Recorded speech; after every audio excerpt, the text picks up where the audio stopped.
Manager, paano ang ganito karaming tao? Lahat ay nasa trabaho. Sino ang makakakita?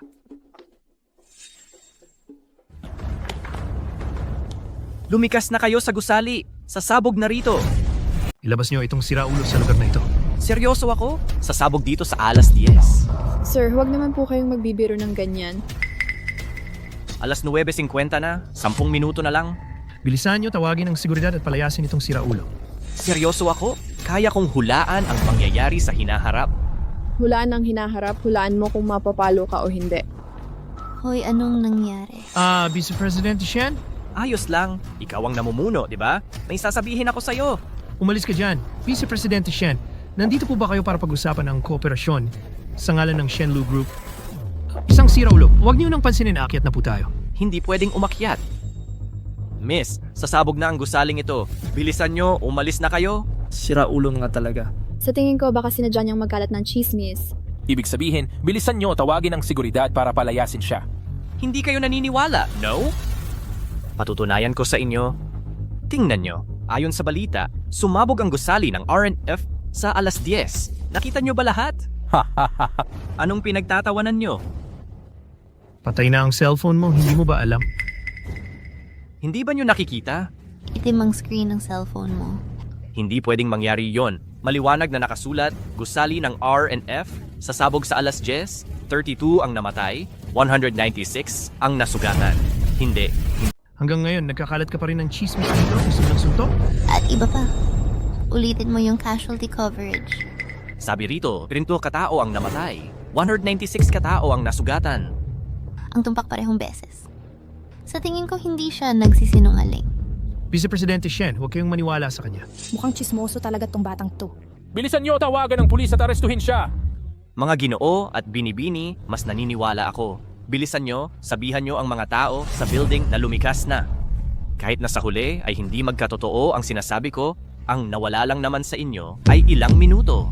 Daang-daan ang tao sa loob ng building ngayon. Ilang minuto bawat isa, magiging dos-dos ng oras yan kapag pinagsama-sama. Alam niyo ba kung gaano kalaki ang mawawala? Alam nyo na daan-daan ang tao, daan-daang buhay yan eh. Hindi ba nyo kayang pag-ibain ang pera at buhay? Walang ebidensya, walang ebidensya. Bakit kami maniniwala sa'yo? Malalate ka na ba sa 10 o'clock na company clock-in? May full attendance award pa naman ako sa buwang ito. Mababawasan yan kapag isang araw akong late. Ikaw ba ang magbabayad?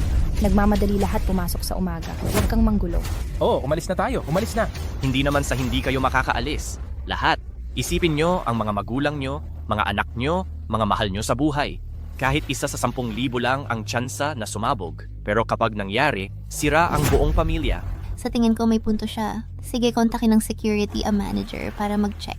Kung okay naman, okay. Kung may problema, makakalikas ka agad. Pwede rin yan. May punto ang binibini. Kumpirmahin na lang. 5 na lang minuto ang natitira. Huli na. Hello, security? Sino yung nagkakalat ng chismis na sasabog ang RNF? Sino bang kumakalat ng chismis na sasabog daw ang RNF building natin? Ito ba? Bata, tigilan mo na ang pagkalat ng chismis dito. Umalis ka na dito. Hindi ako nagsisinungaling sa inyo. Sasabog talaga ang building na to. Araw-araw nagpapatrolya ang security department namin dito. Imposibleng magkakaroon ng pagsabog dito. Paano kung ang mga tao ninyong nagpapatrolya, nagkulang pa? Biro mo, lahat ng security guard ay personal kong sinanay. Hindi ako naniniwala sa kanila. Maniniwala pa ba ako sa'yo, basura? Kung mali ang sinasabi ko, mga boss, pwede nyo akong ipaaresto. Pero ngayon, 4 na minuto na lang ang natitira. 4 na minuto na lang. Talagang huli na. Matigas pa rin ang ulo mo. Sige, hulihin nyo to. Hulihin. Ganun ba? Palabasin nyo na yan. Kalokohan. Sayang lang ang oras natin. Daang-daan na buhay yan. Wala ba kayong pakialam? At iba pa, bakit hindi na lang tayo lumabas? Hoy, Vice President Shen, ang ganyang klaseng tao, baliw o sinungaling at naniniwala ka pa. Nandito ako para pag-usapan ng collaboration. Okay lang kung ilang minuto pa ang abutin. Pinapayuhan ko ang lahat na lumabas muna sandali. Kahit isa sa 10,000 lang ang tsansa, pipiliin ko pa rin maniwala sa kanya. Hindi ako naniniwala sa kanya. Oo, sabi ng security manager. Walang problema. Dumating na ang elevator. Umalis na tayo. Huwag kayong umalis, hoy! Huwag kayong umalis! Sige na, ginawa ko na ang lahat. Isang buhay na maililigtas. Isang buhay yon. Itapon nyo na yan para sa akin ngayon. Huwag kang makahadlang dito. Mahigit 100 katao, ibaba mo ako. Umalis ka na dito, pumasok ka na naman at nagkagulo at malalagot ka. Tara na. 2 minuto na lang ang natitira, huli na, huwag kang pumasok. Hindi na maliligtas ang mga tao sa loob ng gusali. Bakit hindi natin subukan yung nasa labas ng gusali? Oo, mapipigilan natin ang mga tao sa labas ng gusali. Makakapagligtas tayo ng isa lang. Hoy pare, pasabog na ang building na to, huwag kang pumasok dyan. Ano bang problema mo? Bakit ako may sakit? Pasabog na ang gusaling ito, huwag pumasok. Talagang hindi ka dapat pumasok, mamamatay ka. Hindi ako makapasok, pasasabugin na to dito. Umalis ka, mahuhuli na ako sa trabaho. Ma'am? Bumalik ka, paano kung hindi sila maniwala sa akin? Oo, okay, kalimutan na natin. Sa huli, hindi naman talaga ito kailangang sumabog. 1 minuto na lang. Ngayon, parang wala na akong magagawa. Shen Yue, hindi ka nagre-representa ng Shenlu Group natin ngayon. Pinag-uusapan mo ba ang proyekto sa R&F Group? Bakit hindi ka pumasok? Ano tong tunog? Ikaw pala. Chuyang, mukha kang pulube. Nakakahiya, napakabulag ko. Paano ako napaibig sa'yo? Sayang lang. Basura ka, bakit ka kasama ng nobya kong si Shen Yue? Luwenje, hindi pa ako pumapayag sa kasal natin. Huwag mo na akong tawaging nobya sa susunod. Malapit na rin yan. O tama, bakit hindi ka pumasok? Sabi nitong sasabog daw ang R&F building. Sumama ako sa'yo. Xiao Yue, huwag kang maniniwala sa sinasabi ng kahit sino, okay? Chuyang, wala ka namang silbi sa pangkaraniwan. Ngayon naman, tungkol sa tren ang sinasabi. Kailan pa ako maaasahan sa Spectrum? Hindi ka naniniwala, di ba? Sige, pasok ka. Akala mo hindi ako maglalakas loob? Tara, Shanshan.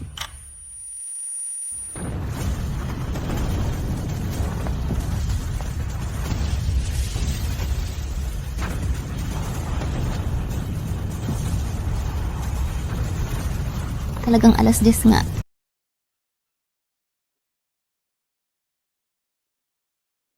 Pinahirapan ka ba ng pulis? Ikaw ba yon? Ayon sa resulta ng investigasyon, ang aksidente ay dahil sa pagtanda ng gas cylinder. 1 gabi lang nila ako pinigilan, tapos pinalaya na. Mabuti naman. May 1 milyon sa card. Ang password ay ang huling 6 na numero ng card number. Bilang pasasalamat sa pagligtas mo sa akin. Hindi ko pwedeng tanggapin tong pera. Sa totoo lang, hindi lang ito pasasalamat. May hihilingin din sana ako sa'yo. Hihiling ka ng pabor sa akin? Ano yon? May kakayahan ka bang mahulaan ang hinaharap? Sa totoo lang, hindi rin ako sigurado. Di ba't walang mawawala kung susubukan? Pinapakasal ako ng tatay ko kay Luwenje. Ayokong magpakasal. Yung kahapon? Noon ang pamilya Shen at pamilya Lu ang nagtayo ng Shenlu Group. Gusto ng tatay ko na magpakasal talaga ako, pero hindi ko talaga siya gusto. Paano kita matutulungan? Pupunta ako ngayon sa isang convention ng pagtaya sa bato. Gusto kong patunayan ang kakayahan ko sa grupo. Sige, tatanggapin ko muna ito. Kung hindi kita matutulungan, ibabalik ko na lang ulit sa'yo. Sakay ka na. Sige. Balita sa susunod na araw. May malaking pagbabago sa convention ng pagtaya sa bato. Ang natalong Bid King ay nakakuha ng jade na nagkakahalaga ng 10 bilyon. Bid King number 1 nakakuha ng pinakamagandang emerald, nagkakahalaga ng mahigit 10 bilyon. Number 3, number 7, hiwalay na nagkakahalaga ng 210 million, 150 million,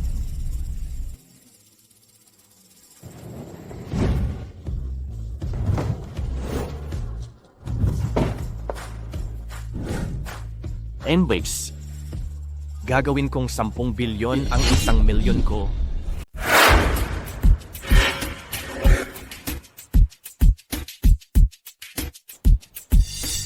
At ang auction site ng Stone Gambling Convention.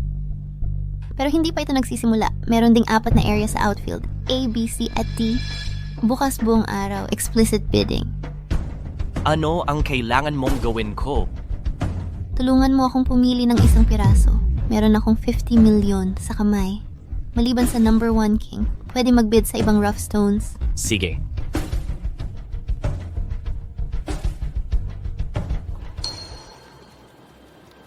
Ang starting price nitong number 1 bid king ay napakataas din. Malamang ay mabibigo ang auction.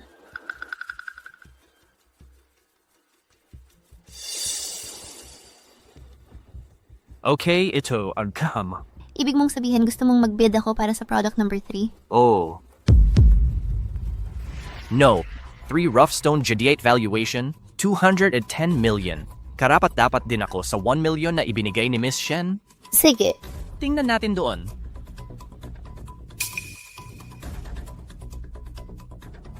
Ang 7 ay pwedeng magbukas ng 150 million. Kapag yung mayroon nito'y makukuha ko ang number 1 bid. Xiao Yue. Ang swerte naman, nandito ka rin pala. Lu Wenjie. Hindi ba iyan yung sira ulo kahapon? Paano mo siya nadala rito? Pinatulong ko siyang mag-identify ng Jade. Nagpapatulong ka sa isang tagabuhat ng ladrillo para mag-identify ng Jadite para sa iyo? Xiao Yue, nagmamadali ka ba talagang magpagamot? Chuyang, nangangahas kang magpanggap na treasure appraiser at magsinungaling kay Miss Shen? Talagang naghahanap ng kamatayan. Naniniwala ako kay Chu Yang. Kaya niyang mahula ng hinaharap. Makakita ng hinaharap. Hahaha, Xiao Yue, maniwala ka ba sa ganoong kahina-hinayang na kasinungalingan? Chuyang, bago ka pa makagawa ng anumang pinsala kay Binibining Shen, lumabas ka. Nakalimutan mo na ba? Kahapon, hinulaan ni Chu Yang ang pagsabog ng gusali at nailigtas ka pa niya. Siguro nalaman lang niya ng maaga ang panganib. Please. Sa tingin ko, ang pagsusugal sa bato ay nakadepende sa suwerte. Bakit mo naman nasabi na hindi ko kaya? Mali. Ang pagsusugal sa bato ay hindi lang basta swerte. Ang mas mahalaga, nakadepende ito sa mata. Mga ginang at ginoo, hayaan ninyong ipakilala ko sa inyo. Ito si Ginoong Wang. Kilala bilang ang Emerald Eye. Inimbitahan mo talaga ang Jade Eye. Sabi nila, 50% ang tsansa niyang manalo. Wow, ang galing! Mahirap talunin ang isang Diyos. Talagang Diyos itong si Ginong Wang. 50%? Malaki na ba yon? Kitang-kita na baguhan ka. Alam mo ba na sa pagsusugal ng bato, 10 pustahan siyam ang talo? Magdududa ka pa sa kakayahan ko? Kung gayon, gusto kitang tanungin. Aling bato ang pinili mo? Numero 3. Hahaha, talagang baguhan ka nga. Alam ng lahat sa industriya, mas pipiliin mo ang may guhit kaysa sa blockbuster. Ang numero 3 na ito ay kitang-kitang golden at jade pero palpak lang talaga. Hindi ko alam kung ano ang iyong ekspertisya. Naniniwala lang ako sa kutob ko. Xiao Yue, narinig mo? Inamin niyang baguhan siya. Pwede ka bang magpalit ngayon? Hindi na kailangan naniniwala ako kay Chu Yang. Ginong Lu, dahil hindi pinahahalagahan ni Binibining Shen, hayaan mo na. Mga kabataan, huwag kayong makinig sa matatanda. Pagdurusa ang naghihintay sa inyo, ahahaha. Binibining Shen, pupunta ako sa outfield.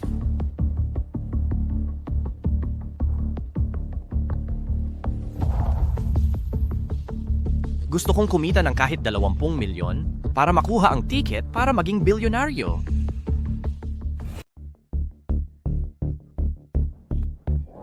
Bakit hindi ko nakita si Chu Yang? Tiyak na naubos na ang yaman niya sa labas. Wala siyang mukhang ihaharap. Ang isang baguhan ay nangahas na magsugal sa mga bato. Kahit may 1 million siya, hindi ito sapat para sa tuition. Chu Yang, saan ka pupunta sa critical na sandali? Xiao Yue, bakit hindi mo ito palitan agad? Huli na para rito. Salamat, pero hindi na. Humph. Tingnan ninyo ang Mask Jade King. Mask King. Masking.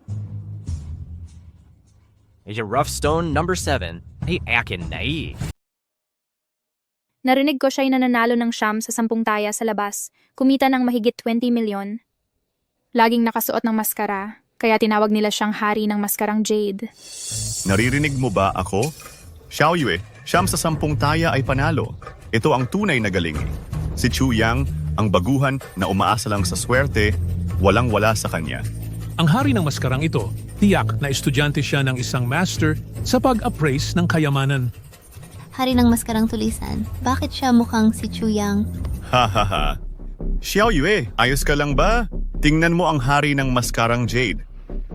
Ang pangangatawan, ang dating, maihahambing ba ni Chu Yang na basura? Tama, yung basurang yon, walang-wala sa kanya. Kahit isang buhok ng hari ng maskarang jade, Oo. Malamang hindi. Kung pipiliin ako ng maskarang jade ng bato, ang galing sana. Tiyak nandito siya para magbid. Hindi siya tutulong sa iba.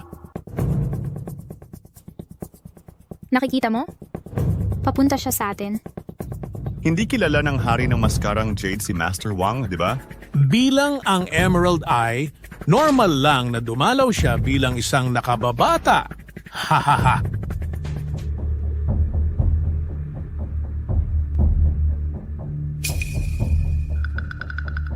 Miss, may nakaupo ba rito? Right.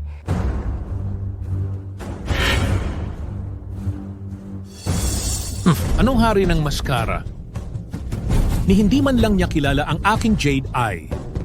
Talagang bulag. Ano ba itong Mask Jade King? Hindi man lang niya nakilala ang aking Jade Eye. Bulag na bulag. Umaasa sa luma para magbenta ng luma. Manloloko. Ikaw. Master Wang, kumalma ka, kumalma. Upuan mo, upo. Hahaha. Mr. Mask, tulungan mo akong pumili ng bato. Magpapasalamat ako. Walang komento. Sige na, Master Lu. Umuwi muna tayo.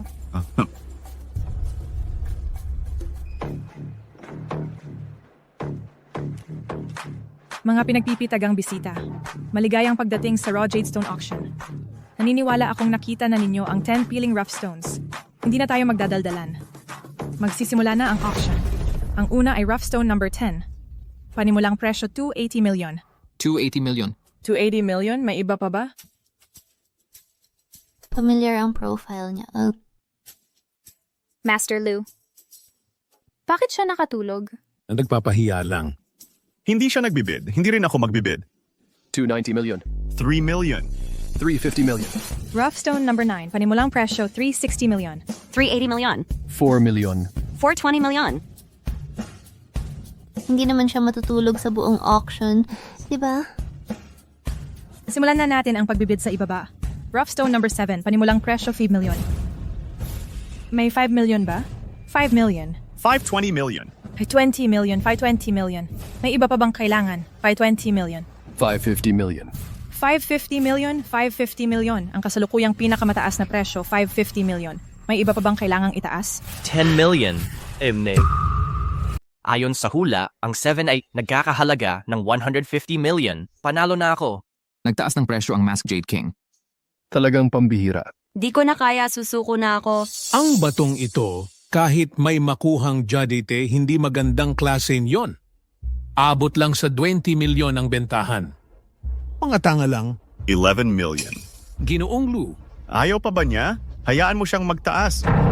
15 million. 16 million. 20 million. Ginoong Lu, huwag ka nang magdagdag. Kahit may lumabas na Jado, walang pera. Oh, Ginong Lu, paano kung sinadya lang niyang lokohin ka? Siyempre, di ko naman talaga gusto yan. Gusto ko lang siyang inisin. Maliitin ako. Ngayon, kahit may makuha siyang jade, hindi na siya kikita. Ang kababaw. 20 million, may tataas pa ba?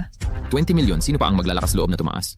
Kunin mo na yan para makita nila kung ano ang makukuha nila. 20 million unang beses. 20 million pangalawang beses. 20 million. Pangatlong beses. Sold. Congratulations, kailangan ba ng on-site na pagputol ng bato? Siyempre, ipaputol. Wow, ito lilang Jade. Ito ay lilang Jade. Ito ay talagang royal purple. Ay, malaki ang kinita ng Mask Jade King ngayon. Ano ang Royal Purple Jade? Ito ay mas mahalagang uri ng jadeite kaysa sa regal green. Hindi mo ba sinabing hindi mo mabubuksan ang pinakamagandang jadite? At ikaw, bakit mo ako pinigilang magbid ulit? Nag-alok ang mga organizer ng 150 million para bilhin pabalik ang lilang Jade na ito. Ginoong Mask, ano sa palagay ninyo? Payag. 150 milyong yuan ang natanggap sa bank card. Nagpakita na naman ng himala si Ginong Mask. Sabay-sabay nating batiin siya.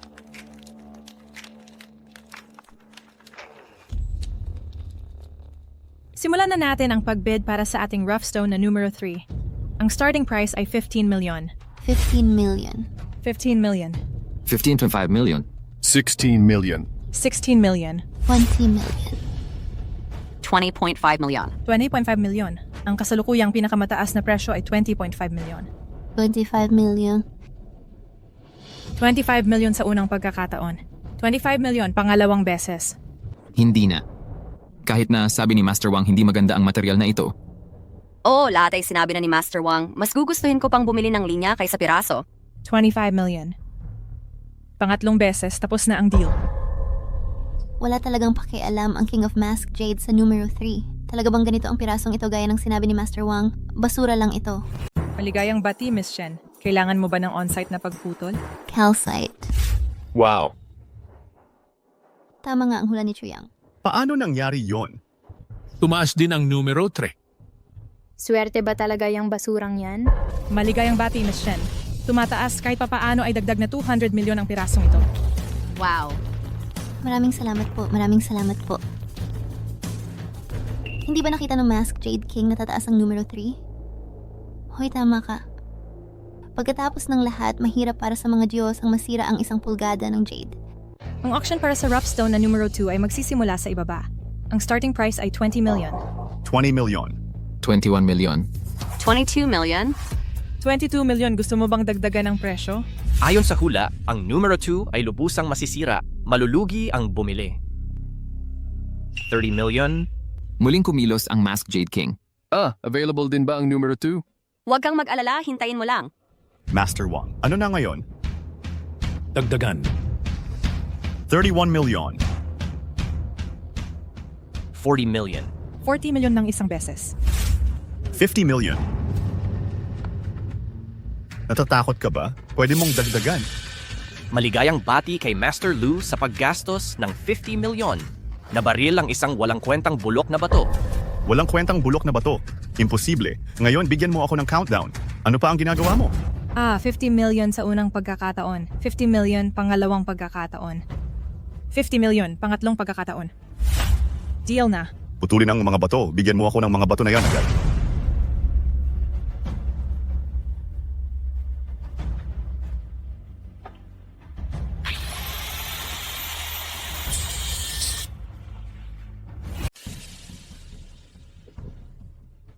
Hahaha. Ito. Aray. Bumagsak. Ang material na ito ay halos 10,000 dolyar lang ang halaga. Haha.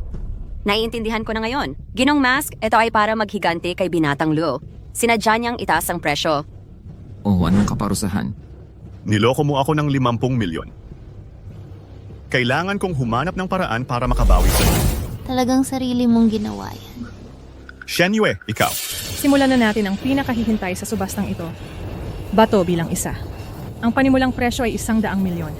Bilang isa. Ayos ang bilang isa. Oh, masyadong malaking sugal ang bilang isa. Bagaman malaki ang batong ito, ngunit mula sa balat. Kahit na may jade sa loob, hindi ito magandang material. Masyadong mataas ang panimulang presyong 100 milyon. Tama si Ginong Wang. Haha, malamang na mabibigo ang subasta. Tigilan mo na yan. Bilisan mo at ideklara ang pagkabigo ng subasta. Okay, idedeklara ko. Ang batong bilang isa ay para sa subasta. 100 milyon. 100 milyon. Nagtaas na naman ng taya ang Masked Jade King. Isang hiwa, paraiso. Isang hiwa, impyerno. Naiintindihan ko na. Gusto niyang mawala lahat ng kanyang nakamit noon. Hindi ko inaasahang darating agad ang kaparusahang ito. Mask King, gusto kong makita kung paano ka mawawalan ng bilyong ito. Hindi ka ba magtataas? Akala mo ba tanga ako? May pangalawang pagkakataon. Countdown ba yan? O 100 milyon. Unang beses. 100 milyon. Pangalawang beses. 100 milyon. Pangatlong beses. Tapos na. 10 bilyon. Heto na ako. Heto na ako. Ginong Mask. Kailangan mo bang putulin dito mismo? Hindi. Sa likod na lang. Sige po. Nakikita mo, wala siyang tiwala sa sarili. Ayaw niyang putulin sa harap ng lahat. Haha. Hindi ko alam kung anong itsura niya pagkatapos mawala ang 100 milyon. Ano kaya ang ekspresyon niya? Manggahas na sumalungat kay Ginoong Lu. Karapat dapat mamatay.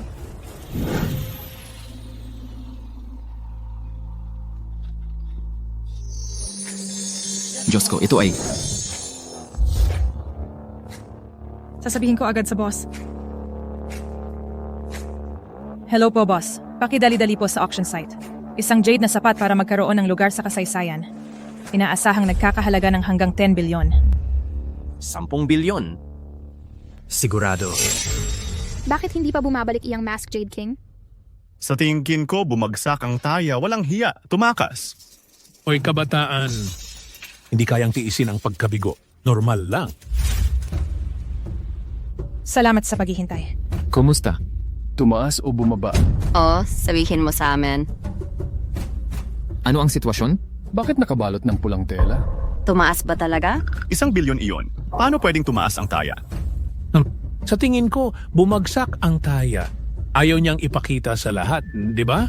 Huwag kayong mag-alala. At ngayon, Ginong Mask, samahan ninyo kaming saksihan ang kasaysayan. Saksihan ang kasaysayan. Ano ang ibig mong sabihin? Tumaas ba talaga? Wow! Nako, Paano kaya nangyari na yon? Ang laki ng Emperor Green na yon, isang beses sa 1,000 taon, napakabihirang kayamanan. Talagang pinabayaan lang nating manalo siya. Magkano ang halaga niyan? Hindi bababa sa 10 bilyon yan. Bilyon. Karapat dapat sa Shenlu Group ang pirasong jadete na ito. Napakabihirang kayamanan.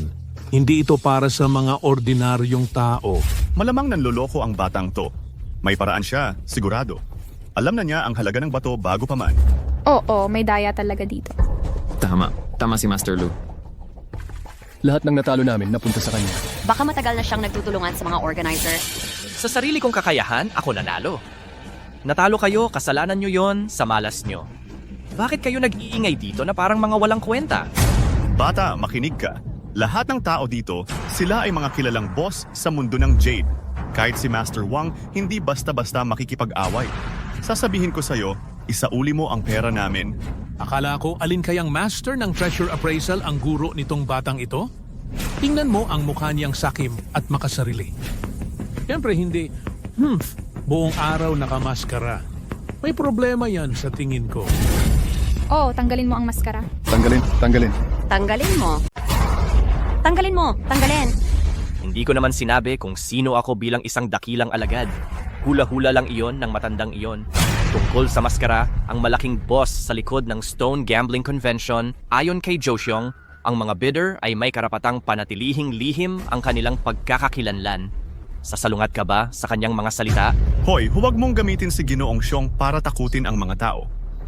Gayon, problema mo na ito. Lu Wenjie, ginugulo mo ang eksena. Gumagawa ka ng gulo. Mag-ingat ka at baka paalisin ka ng mga organizer. Muntik ko nang makalimutan ang tungkol sa'yo. Shen Yue, matagal ka na ring nagsusugal. Hindi ka ba kasabwat niya? Hoy, huwag kang manggagat na parang asong ulol. Eh di sabihin mo sa akin kung bakit niya binili ang number 7. Bumili ng number 1, hindi lang niya binili ang number 3 mo. Desisyon yun ng hari ng maskarang Jade mismo. Siyempre, hindi mo maiintindihan isang ordinaryong tao. Sige, sabihin mo sa akin kung bakit hindi mo binili ang number 3 na iyon. Mga sikreto ko iyon sa pagkilala ng Jadaite. Paano ko basta sasabihin sa'yo? Kung hindi ka sasagot, huwag ka nang umasang makalabas dito ngayong araw. Halika kayong lahat, patayin niyo siya para sa akin. Sino ang nabigay sa'yo ng lakas ng loob? Magkasang gumulo sa teritoryo ko. Haring Jade, Joseong, bakit siya mismo ang pumunta? Siya ang nasa likod ng kombensyon ng sugal sa bato. Ang negosyo sa Jade ni Ginong Xiong ay kalat na kalat sa loob at labas ng bansa. Kahit na ang mga pinuno ng maraming bansa ay kailangang igalang siya. Lu Wenjie, nangahas kang magpakapalalo muli. Baka hindi ka na kayang protektahan ng pamilya Lu. Kaya ba siyang protektahan ni Ginong Xiong? Irireklamo ko ang taong ito. Nandaya siya. Sabihin mo sa akin, kahit ang pinakamahusay na instrumento ay hindi makakadiskubre ng Jade. Paano siya nandaya? Ito. Ginong Lu. Halika, palayasin ninyo ang taong ito na ongit. Hoy, hini, Ginong Xiong. Pagkatapos nito, hindi ka napapayagang dumalo sa kombensyon ng sugal sa bato. Bitawan ninyo ako. Ginoong Lu. Sino ang nangahas na guluhin ang ayos dito, katulad niya? Okay, Bigan, nasiyahan ka ba sa ginawa ko? Salamat, Ginoong Xiong. May isa pa akong anunsyo. Gumastos ako ng 10 bilyon para makuha ang Jade na ito. Tapos na ang subasta. Umalis na kayong lahat. Meron akong 3 bilyon na likidong pondo, kasama ang mga alahas ng Joe na nagkakahalaga ng 7 bilyong shares. Ano sa palagay mo?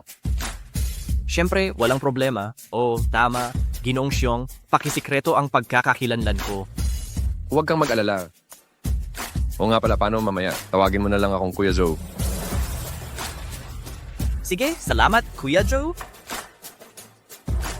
Aalis na muna ako.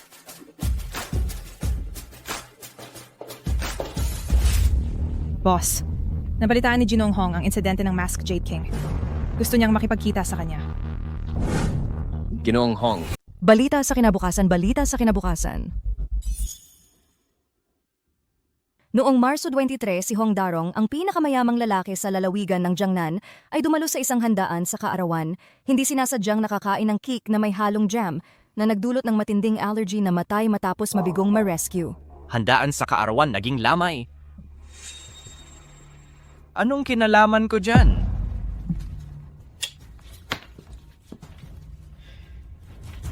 Hello. Binibining Shen Yue. Chuyang, Binibining Shen.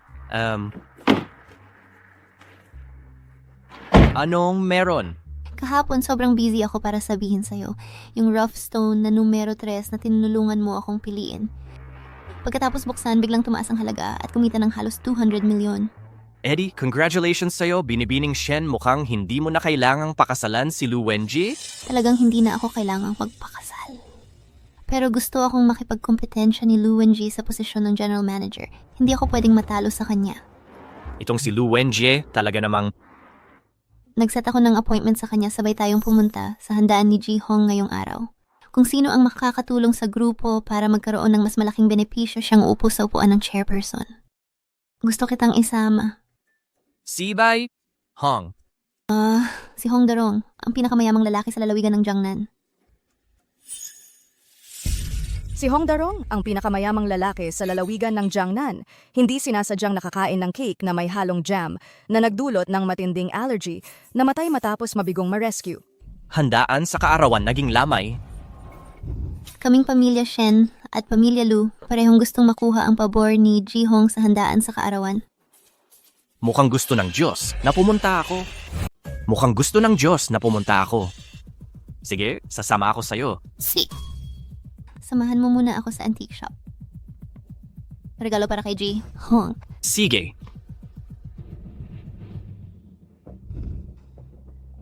Ano ang gusto ninyong tingnan? May in-order si Shen Yue sa inyo na Songhe Yanian map. I-transfer mo sa akin. Aray, nagbayad si Miss Shen ng 300,000 na deposito sa akin. Doble ang babayaran ko. Deal. Kukunin ko na para sa inyo. Ginoong Lu, ma-offend niyo si Miss Shen ng ganito, di ba? Ang putang yon, pinipilit niya ako sa lahat ng lugar. Hihintayin lang siyang mapasok sa pamilya namin. Papahirapan ko talaga siya. Tungkol naman sa ngayon, gusto ko lang siyang agawan. Para mapasaya ko si Ji Hong at mapahiya siya. Isang bala, 2 ibon. Ginoong Lu, kung pakakasalan ninyo si Miss Shen, hindi na ba ninyo ako gugustuhin? Huwag kang mag-alala kahit kailan. Ikaw pa rin ang pinakamamahal ko. Ginong Lu. Lu Wenji, hindi ko ba naistorbo ang magandang ginagawa ninyo? Lu Wenji, hindi kita naistorbo, di ba? Xiao Yue, ano ba ang pinagsasasabi mo? Si Shanshan ang sekretarya ko. Nabola siya. Ginawa ko sa kanya. Oo, nabola lang talaga ang mga mata ko. Ang saya-saya naman talaga. Ikaw, bakit kasama mo pa rin yung basurang yan? Mukhang nawalan ka ng 15 milyon kahapon at kumita ako ng 10 bilyon. Sino ba sa atin ang tunay? Kumita ka ng 10 bilyon? Akala mo ba ikaw ang hari ng Mask Jade? Wala kang hiya. Ikaw ang nag-angkin sa mga nagawa ng hari ng Mask Jade. Nandoon naman tayong lahat. Paano ko ba sasabihin to? Buti na lang hindi sila naniwala. Kahit pa paano, tinulungan ako ni Chuyang na kumita ng 200 milyon. Aminin mo na, di ba? Swerte lang siya nun. Kung palagi kang aasa sa kanya para makaisa ng swerte, baka isang araw mawala sa'yo ang lahat ng puhunan at tubo. Chuyang. Kailan ka ba makakahanap ng seryosong trabaho? Huwag kang palaging nakadikit kay Miss Shen para manloko. Sinong nagsabing wala siyang seryosong trabaho? Opisyal kong kinukuha ngayon si Chu Yang bilang espesyal kong tagapayo. Sir, ang painting ninyo. Sige, ang Pine Crane Yanyan map na in-order ko ay napakaganda talaga. Sobrang nasisiyahan ako. Boss, di ba ako ang umorder nitong Songhae Yanyan map? Boss, hindi ba't ako ang umorder nitong Songhae Yanyan map? Pasensya na, Binibining Shen, naibenta na po ang painting kay Ginong ito. Ginoong Liu, natanggap ninyo ang aking deposito. Bakit mo ibinebenta sa iba? Basta't hindi pa tapos ang usapan, pwedeng ibenta ko ito sa kahit na kanino. Ikaw. Aray. Kay Xiaoyue pala in-order ang painting na ito. Hindi rin naman sinabi sa akin ng boss. Ano to kaya ang masasabi mo rito? Basta't pangakuan mo akong pakakasalan mo ako, ibibigay ko sa'yo ang painting na ito. Luwenje, napakabastos mo. Malapit nang magsimula ang hapunang pangkaarawan ni Ginoong Hong. Hindi madaling humanap ng ibang regalong angkop sa okasyon.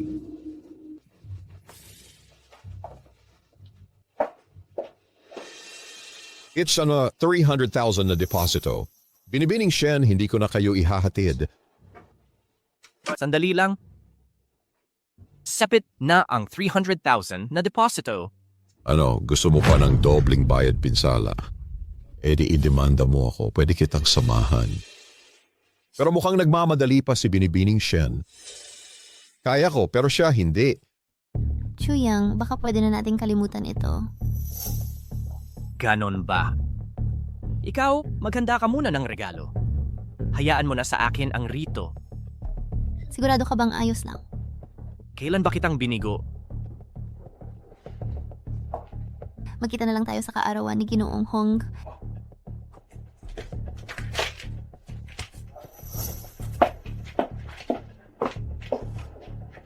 Tol, ang antique shop na Viso pa mapapabuksan ko dahil may connection ako sa itaas. Magpayo ako sa'yo, kunin mo ang pera at umalis ka na. Kung hindi, hindi mo makukuha kahit ang 300,000. Talaga? Eddie, titingnan natin ngayon. Mapoprotektahan kaya ng mga nasa itaas mo ang katulad mo? Talaga? Titingnan ko ngayon, kaya ka bang panindigan ng mga nasa taas mo?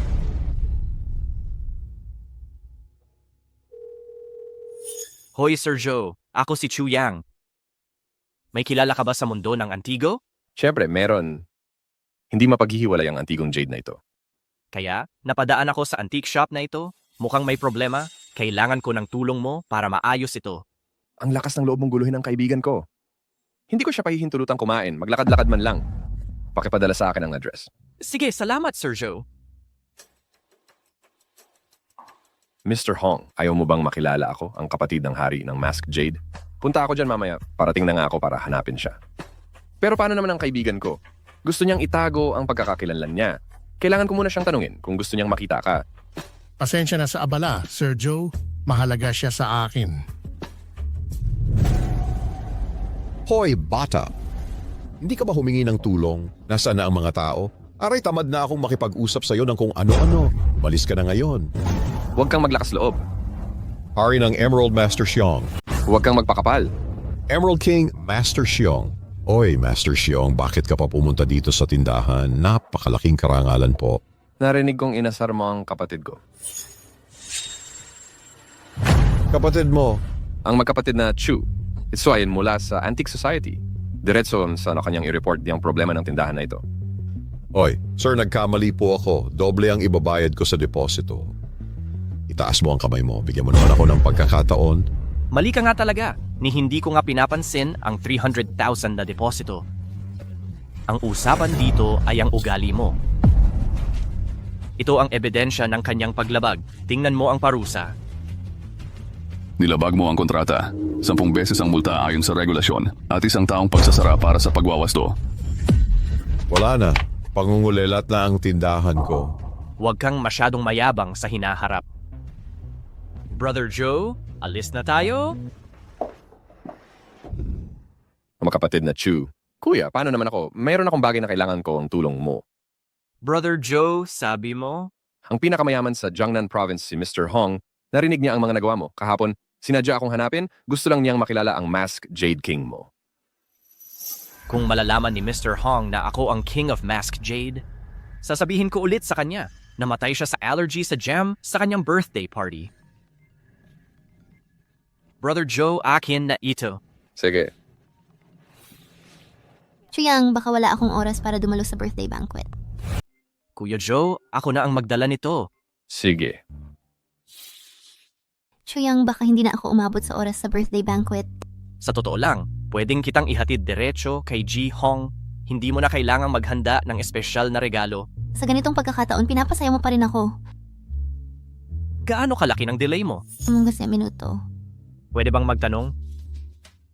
Kuya Joe, pwede bang madelay ng 15 minuto ang birthday party ni Ji Hong? Malit na problema lang yan. Isang salita lang yan kay Ji Hong.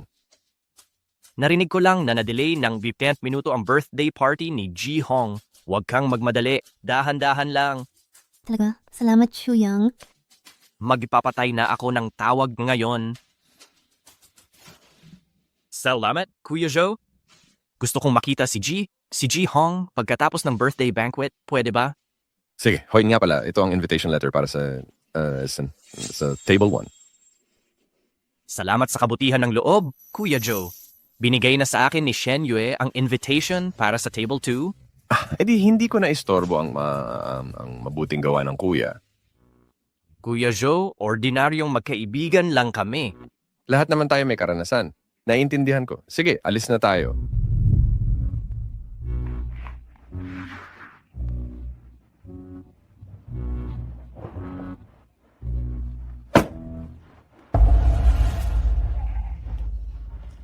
Kuya Chu, makikipag-usap muna ako kay Ji Hong. Sige, Kuya Joe. Mauuna na ako sa venue.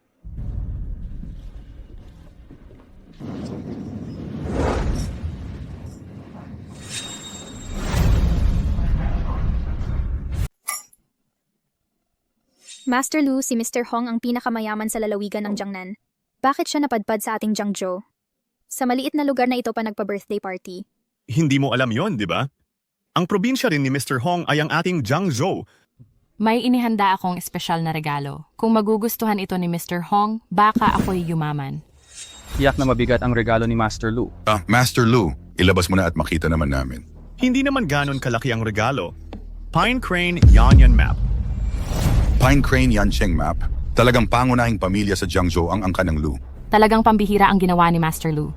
Tiyak na magwawagi ang regalo ni Young Master Lu. Tama. Master Lu, nabalitaan kong magpapakasal na ang mga pamilyang Shen at Lu.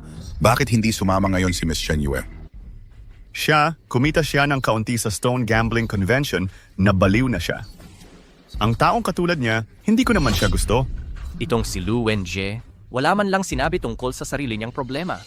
Siya bangik, sa halip si Shen Yue ang pinintasan, Chinit. Napakagaling talaga nitong Young Master Lu. Hindi marunong magpahalaga si Miss Shen Yue. Napakabata pa ni Miss Shen. Nabalitaan kong may Mask Jade King sa Stone Gambling Conference kahapon. Master Lu, tiyak na nakita mo siya. Well, nagkasundo kami. Nagyakapan.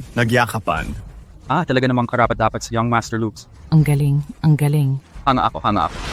Paano ko nalaman na ininsulto mo ang King of Mask Jade at pinalayas ka sa auction?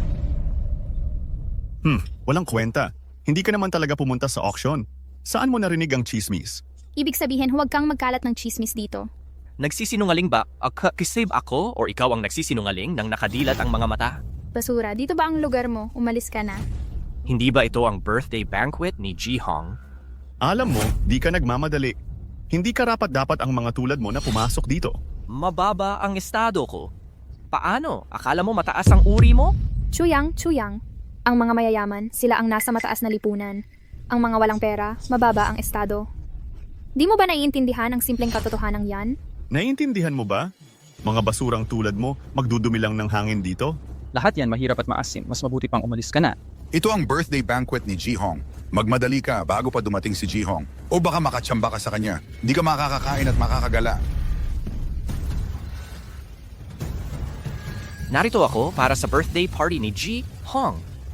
Hindi ako pwedeng umalis. Dumalo sa birthday banquet ni Ji Hong, karapat-dapat ka rin ba?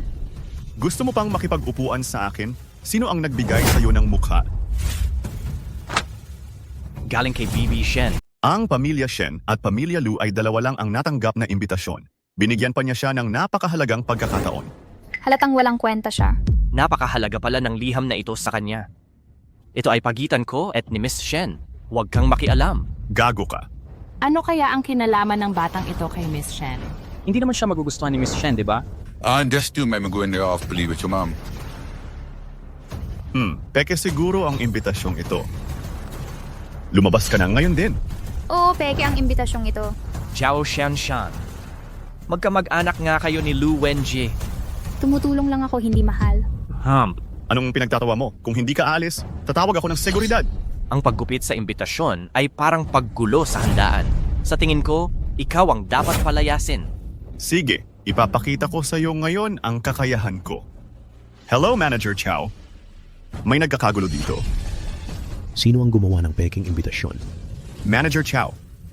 Siya Palayasin mo siya. Ni hindi mo man lang pinatunayan ang pagiging tunay ng imbitasyon, pinalalayas mo ako? Chuyang, hindi mo ba maintindihan? Totoo o hindi? Ganyan ang sabi ni Manager Chow. Kaya ba niyang palitan si Mr. Hong? Sasabihin ko sa iyo, nakuha ni Manager Chow ang paghanga ni Mr. Hong. At itong birthday banquet ay inayos din ni Manager Chow. Ito ang Jiangzhou Hotel. Negosyo yan ni Mr. Hong, kaya dito si Manager Chow ang hari, maintindihan mo? Anong pakana to? Hindi ka ba natatakot na malaman ito ni Mr. Hong? Mr. Hong? Mga hamak na tulad mo, dagdagan o bawasan. Sa palagay mo, pakikinggan pa ba yan ni Mr. Hong? Kung aso ka nga, dapat alagaan mong mabuti ang bahay. Kung dalawa ang puso mo at nag-aambisyong maging amo. Malapit ka nang mamatay. Ang lakas ng loob mong murahin ako? Tol, una mong ginaya ang lihan ng imbitasyon. Ngayon naman, nagkakagulo ka sa birthday party. Mukhang hindi ka pa natuto sa sakit, wala kang pang matagalang memorya. Sayang naman. May mga taong mababa ang uri na gustong sumingit sa mataas na lipunan. Sa huli, hindi lang yung walang kwenta ang resulta. Mapapasok pa siya sa ospital. Basurang tulad niya, mababali pa ang mga binti, karapat-dapat sa'yo yan. Tingnan natin kung sino ang makakapagpakialam sa akin ngayon. Sampalin. Tigil. Isang simpleng hotel manager lang. Nangahas pang baliktarin ang katotohanan. Hari ng Jade, si Zhou Xiong. Bakit siya nandito? Ginoong Xiong, peke ang imbitasyon nitong lalaki. Ngayon, nahuli mismo siya ni Ginoong Lu. Ako'y kumikilos lamang ng walang kinikilingan. Nangahas pang makipagtalo. Habang wala ako. Opo, ako po ay nagkamali. Sa akin ba dapat humingi ng paumanhin? Ginoo, paumanhin po. Ako po ay nagkamali. Umalis ka. Subukan mong ulitin. Papalisin kita kay Ginong Hong. Gumulong ka. Ikaw ba ang nagpunas ng invitation? Pulutin mo. Opo, Ginoong Xiong. Ginoong Xiong, pulutin ninyo. Itago mo yan. Bilang paalala. Opo, Ginoong Xiong. Totoo bang pinalayas si Ginong Lu sa kompetisyon ng pagtayas sa bato? Totoo kaya na nasaktan niya ang Hari Mask Jade? Maaring totoo. Pagkatapos nito, layuan na lang natin siya. Bata, swerte ka ngayon. Sa susunod, hindi kita palalampasin. Mga binibini at Ginoo, pansamantalang may inaasikaso si Ginoong Hong. Magsisimula na lang mamaya ang birthday party. Mga binibini at Ginoo, pansamantalang may gagawin si Ginoong Hong. Magsisimula na lang mamaya ang pagdiriwang ng kaarawan. Ayos ang pag-ignay. Siyempre naman, si Ji Hong marami siyang dapat asikasuhin araw-araw.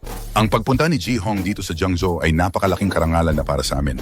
Bago magsimula ang handaan, magsisimula muna tayo sa magandang balita. Lahat ng bisitang nagbigay ng regalo ngayon ay bibigyan ni Ji Hong ng 10 beses na kapalit. Talagang Diyos ng yaman sa Jiangzhou si Ji Hong. Buti na lang handa na ang malaking regalo ko. Yayaman ako ngayong araw na ito. Hoy, kasama ba tayo rito? Ang regalo ni Binatang Lu ang pinakamabigat. Siyempre siya ang pinakamalaki ang makukuha. Ikaw ngayon, matutulungan mong kumita ng 10 milyon ang Shenlu Group. Maliit na halaga lang yan. Ganito kasi yon. Para masiyahan si Ji Hong. Chuyang, nagsimula na ba ang handaan? Tingnan mo, pinagpapawisan ka sa pagtakbo. Sinabi ko na antala ng 15 minuto ang handaan. Huwag kang magmadali. Ayon kay Ginoong Xiong, pagkatapos ng ilang sandali, sinong nagsabi sa'yo na 15 na minuto? Pero mukhang hindi na kailangang maghintay ngayon. Pwede nang magsimula ang handaan. Sino ka ba? Makikinig ba sa'yo si Ji Hong? Maniniwala ka ba o hindi? Dumating na ang magandang oras. Magsisimula na ang handaan ng kaarawan. Pakisalubong po si Ginoong Hong. Dumating na ang masayang sandali. Magsisimula na ang piging para sa kaarawan. Pakilabas po si Ginoong Hong. Nagsimula na talaga ang selebrasyon ng kaarawan. Chuyang, kilala mo ba si Ginoong Hong? Xiaoyu, naniniwala ka talaga sa kalokohan niya? Oo, siguro nagkataon lang na tama siya. Sa tingin ko, dapat ay ipinaliwanag na ito para sa akin ni Ginoong Zhou Xiong kanina. Lahat ng bisitang nagbigay ng regalo sa kaarawan ngayon ay bibigyan ng gantimpalang 10 beses ang halaga nito. Mukhang mabuting tao nga talaga si Ginoong Hong. Dahil lang doon, gusto ko rin siyang iligtas. Hindi pa sapat yan. Hindi sapat. Pipili ako mula sa mga regalong ito ng paborito ko. At ang nagbigay nito, bibigyan namin ng pangunahing suporta ang Hong's Group. Magkakaroon ng malalim na pakikipagtulungan sa Hong Group. Parang nasa langit na. Kung alam ko lang, ibinigay ko na ang pinakamalaking regalo kahit maubos ang aking bahay. Mukhang ang oportunidad na ito ay wala nang iba kundi si Young Master Lu. Master Lu, panalo ka na naman. Mukhang pinagpapala ako ng Diyos. Simula ngayon, ang Jiangzhou na ito ay magiging mundo ng aking pamilyang Lu. Nakakainis. Posible bang talo na talaga ako sa gago na to? Nakakainis. Talaga bang matatalo ako sa gago na to? Anong regalo ang inihanda mo? Nakahanap ako ng pansamantalang larawan ng octogenarian. Isang simpleng mapa lang ng octogenarian. Hahambingin mo pa sa Cranionian map ko? Lu Wenjie, ayaw mong maging mura, ganyan ka pa rin. Tama. Sabi mo, kung tutulungan ko ang Shenlu Group na makuha ang pangunahing suporta ng pamilyang Hong, baka hindi sapat ang isang general manager. Ano pa gusto mo? Ano po? Sa panahong iyon, malamang masayang maaya na ipakakasal ka sa akin ni Uncle Shen. Ikaw? Huwag kang mag-alala, hindi makukuha ni Lu Wenjie ang suporta ng Hong's Group.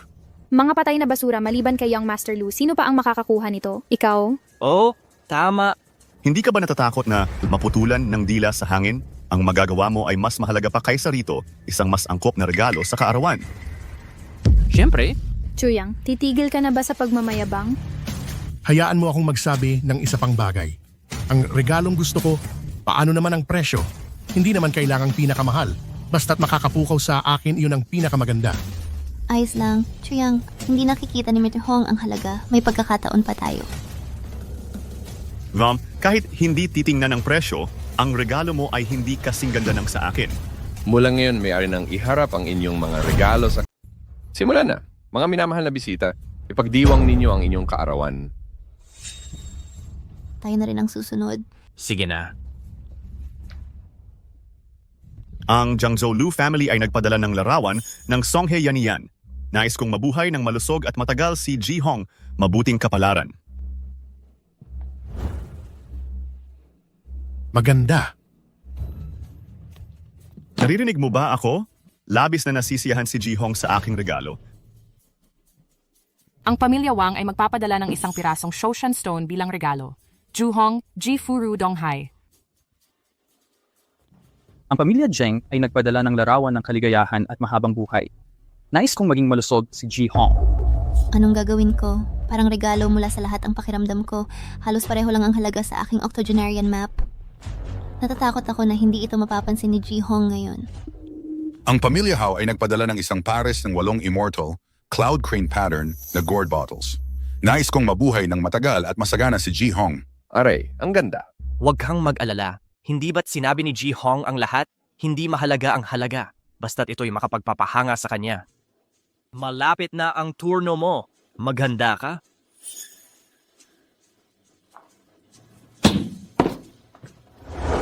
Ang pamilya Shen ay nagpadala ng isang larawan ng katandaan. Hindi ba't ang pamilya Shen ay isang first-class na aristokratikong pamilya sa Jiangzhou? Oo, bakit isang oldest old picture lang ang ibinigay niya? Hindi ba't hindi binigyang pansin ng pamilya Shen si Ji Hong? Medyo mapangahas ang pamilya Shen.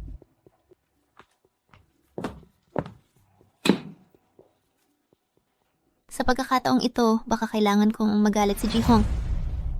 Kasalanan ko ang lahat. Huwag kang mag-alala, nandito ako. Mukhang mapapasama ako kay Mr. Hong ngayon. Kasalanan ko lahat ito. Huwag kang mag-alala, nandito ako. Huwag mo akong aliwin. Nawasak ng tuluyan ang birthday banquet ni Mr. Hong dahil sa akin. Hindi pa na ibibigay ang regalo ko. Ay, oo nga. May ipapadala ka pang regalo. Nasaan na? Espesyal ang regalo ko. Matatagalan bago maihahatid.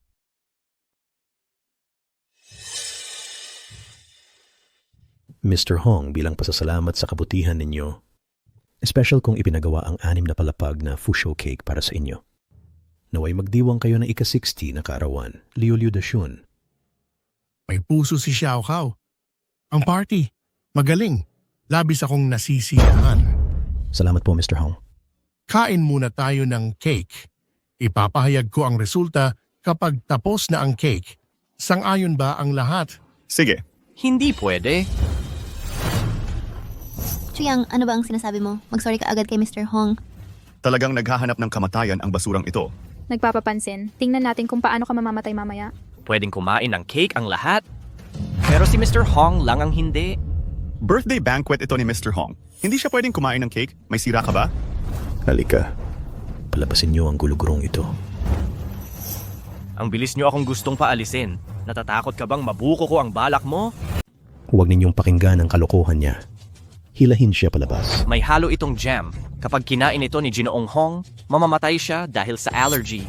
Chuyang, sigurado ka ba dyan kapag ininsulto mo si Jinong Hong, kahit ang buong pamilya siya ay hindi kayang protektahan ka? Siguradong sigurado ako. Si Manager Chow ay direktang kamag-anak ni Ginoong Hong.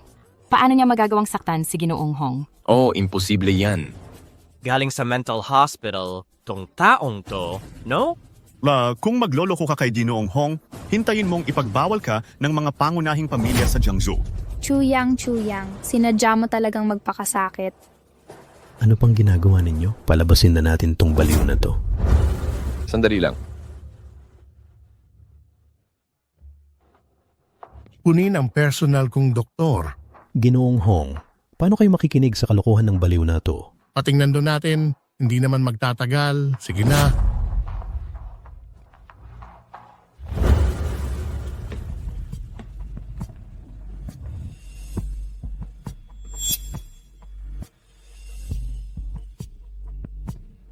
Ginoong Hong, walang jam na nakita sa cake. Nagbago na ba ang hinulaan kong mangyayari? Ginoong Hong, nakita ninyo na. Sinungaling ang batang to. Sa tingin ko, dapat natin siyang ipadala sa mental hospital. Oo, narinig ninyo ba? Bilisan nyo, dalhin siya sa mental hospital. At iba pa. Allergic din ako sa jam. Hayaan niyo akong subukan. Hoy, niya. Ano? Naniniwala ako sa'yo.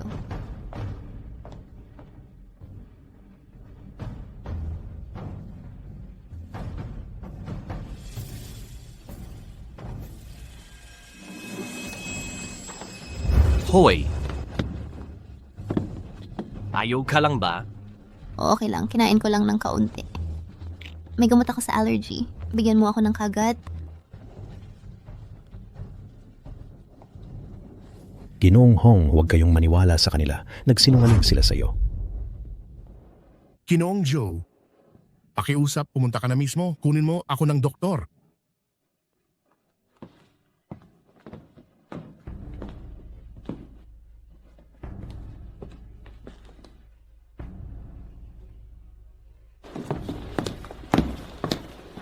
Ang cake ay may espesyal din na ginawang jam. Kung hindi mo ito pag-iingatan, hindi mo malalasahan.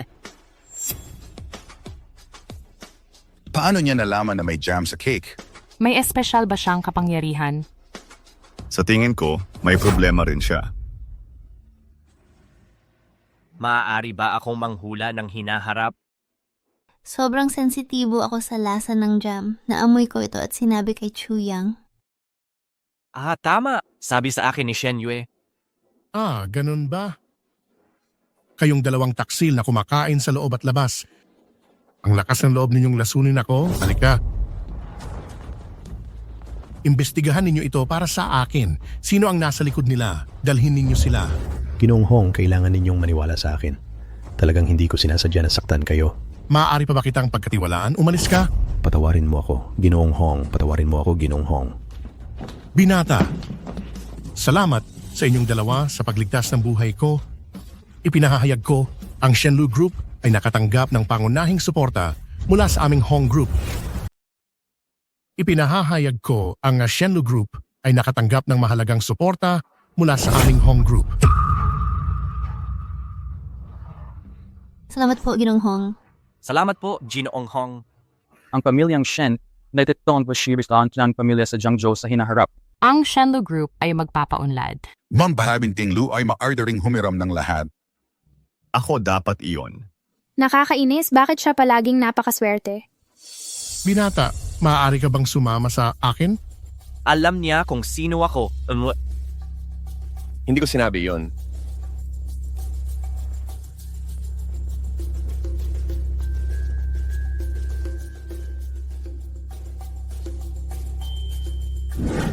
Kuya Chu, maupo ka.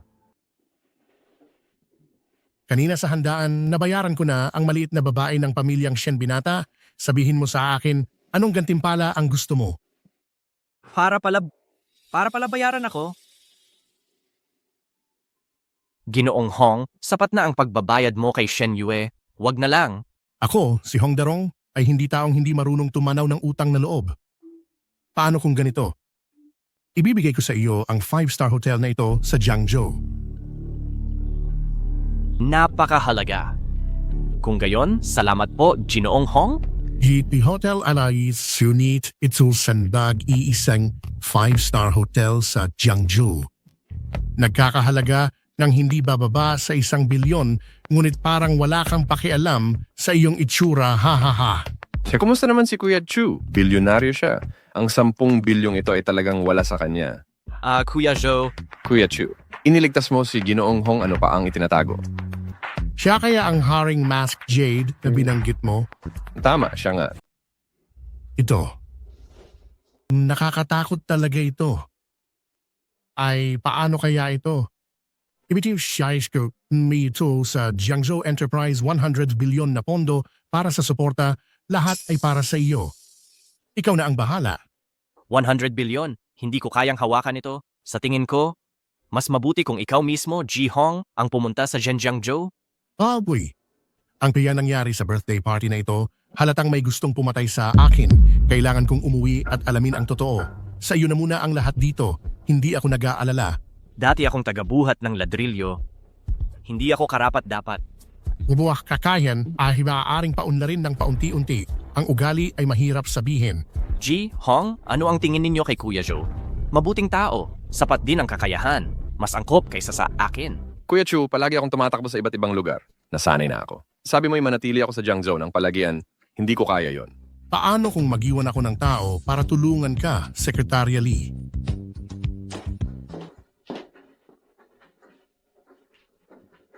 Ji Hong, Secretary Lee, ikaw ay mananatili sa Jiangzhou at tutulungan ng lubusan si Chu Yang sa trabaho. Opo. Kung gayon, gagawin ko ang lahat ng makakaya ko. Sikapin kong hindi mabigo si Ji Hong. Ayana. Ji Hong, inataasan ninyong suportahan ng malakas ang Shenlu Group. Gumawa ako ng 10 bilyong plano para sa suporta. Pakitingnan po ninyo. Lahat ng pondo para sa suporta ay ipinagkatiwala na kay Chu Yang. Hayaan mo na lang siyang tumingin. Ji-Chu, pakitingnan po ninyo.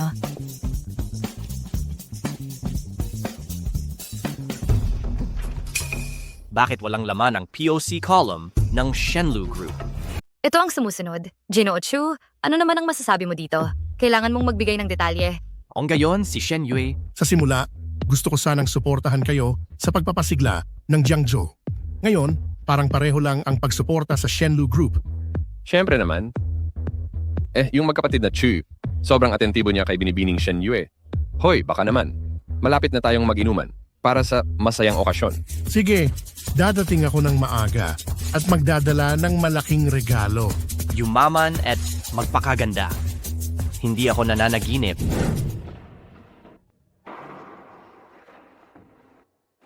Hindi ko sana sasabihin sa'yo. May napansin akong mali sa cake. Hindi ba maganda ngayon? Pero malinaw na ikaw ang nagligtas kay Ginoong Hong. Ibinigay ni Ginoong Hong ang oportunidad sa Shenlu Group. Ikaw ang dapat kong pasalamatan. Akala mo hindi mo sinabi iyon? E di mahahalata ang kakayahan kong mahulaan ang hinaharap? Chu Yang.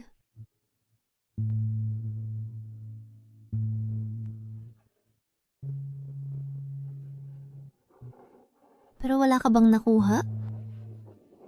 Sa totoo lang, binigyan din ako ng gantimpala ni Ginoong Hong. Talaga? Anong gantimpala? Bibigyan kita ng sorpresa bukas sa hotel. Chu Yang, ako... Kahit na gusto kita, pero hindi ba masyadong mabilis kung pupunta tayo sa hotel? Hindi.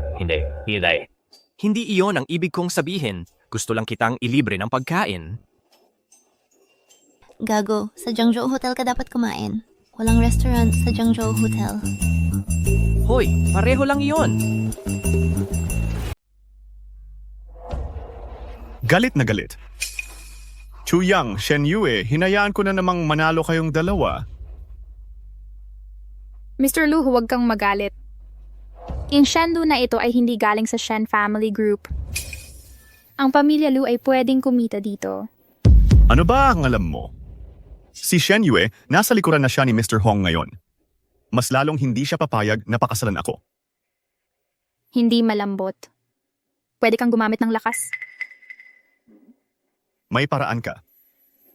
Narinig ko na napaka-stricto ng pamilya Shen. Basta't makahanap ka ng paraan para mapatulog mo si Shen Yue. Kahit ayaw niyang magpakasal, mapipilitan siya. Hindi masama. Magandang ideya iyan.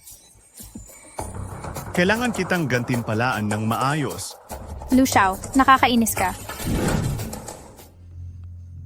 Balita sa bukas. Ano kaya ang balita na ngayon?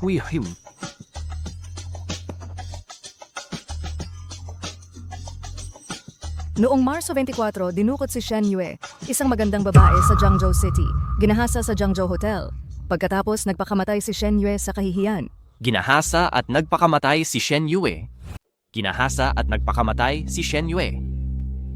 Kailangan kong tawagan siya.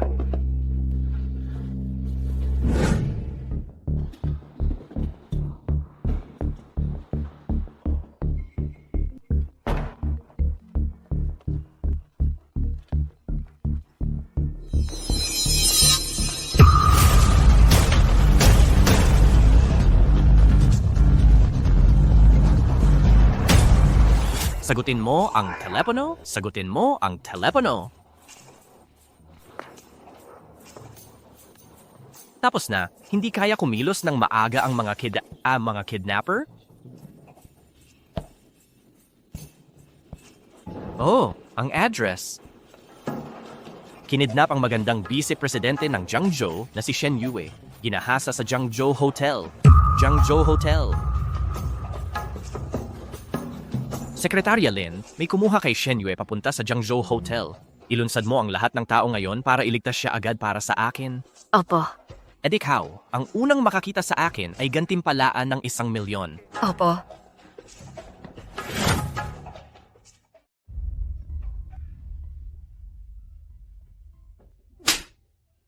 Maging tapat ka sa akin o papatayin kita.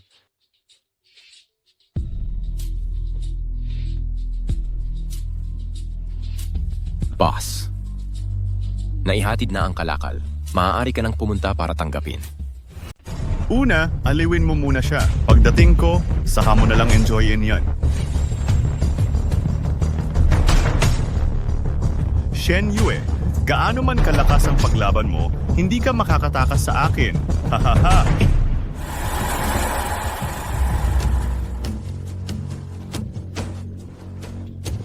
Nakikiusap ako, pakawalan mo ako. Marami akong pera. Ibibigay ko sa'yo. Mamamatay ka sa puso mo. Gawin mo ang dapat gawin. Reputasyon muna. Ano ka? Bagay na magpapasunod sa'yo. Bukas ang bibig mo. Maging tapat ka.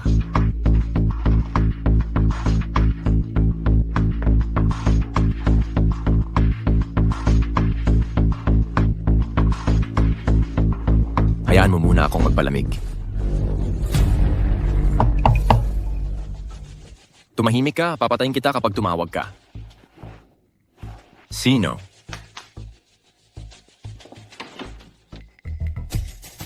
Bigyan mo ako ng tuwalya. Huwag kang papasok.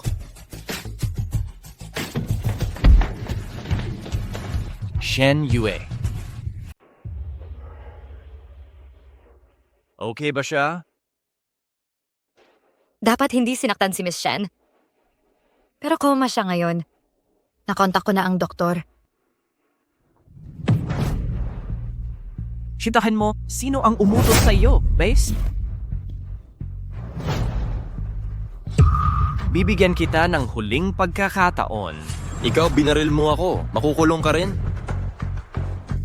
Sabi ko. Si Lu Wenjie siya ang nag-utos sa akin. Wala akong kinalaman dyan. Isuko siya sa pulis. Opo. Kayong tatlo, 1,000,000 bawat isa. Salamat, boss. Dalhin nyo na. Nagkamali ako. Huwag niyo akong isuko sa pulis. Kuya.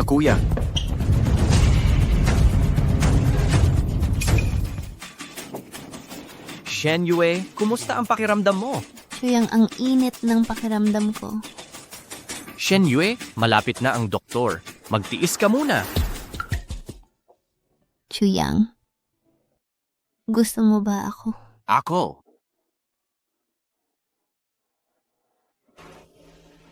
Ibigay mo sa akin, Chuyang.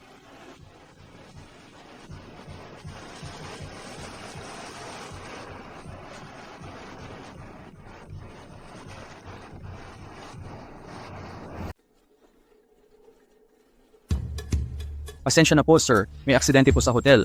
Bawal po ang pumasok ngayon. Dilat ang mga mata mo at tingnan mabuti kung sino ako. Lapastanganin mo ako. Gusto mo bang mamatay? Pasensya na po, alam ko po kayo si Master Lu. Siya po ang bagong boss ngayon. Sinabi niya sa akin, Bagong boss? Ibinenta na ni Mr. Hong. Sino ang bagong boss ninyo? Palabasin mo siya para makipagkita sa akin. Maglakas loob kang sirain ang magandang balak ko. pasensya na po, abala po ang boss. Walang oras para makipagkita sa inyo.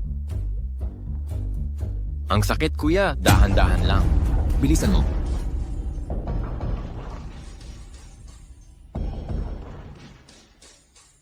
Nahuli nila saya. Ano ngayon? Nasagip din si Shen Yue. Hindi kailangan kong sirain agad ang lahat ng ebidensya.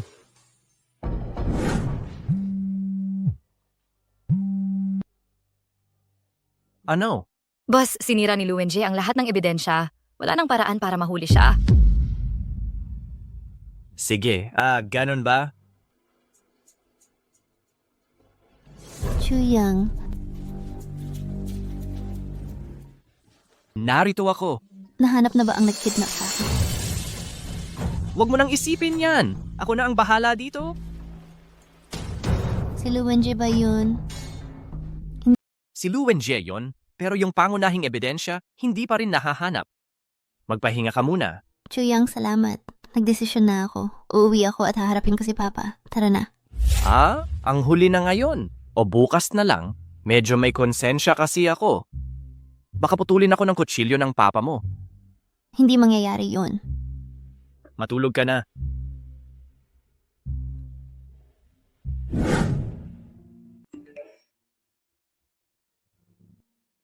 Biglang inanunsyo ng Hong Group ang pagkatigil ng pangunahing suporta sa Shenlu Group.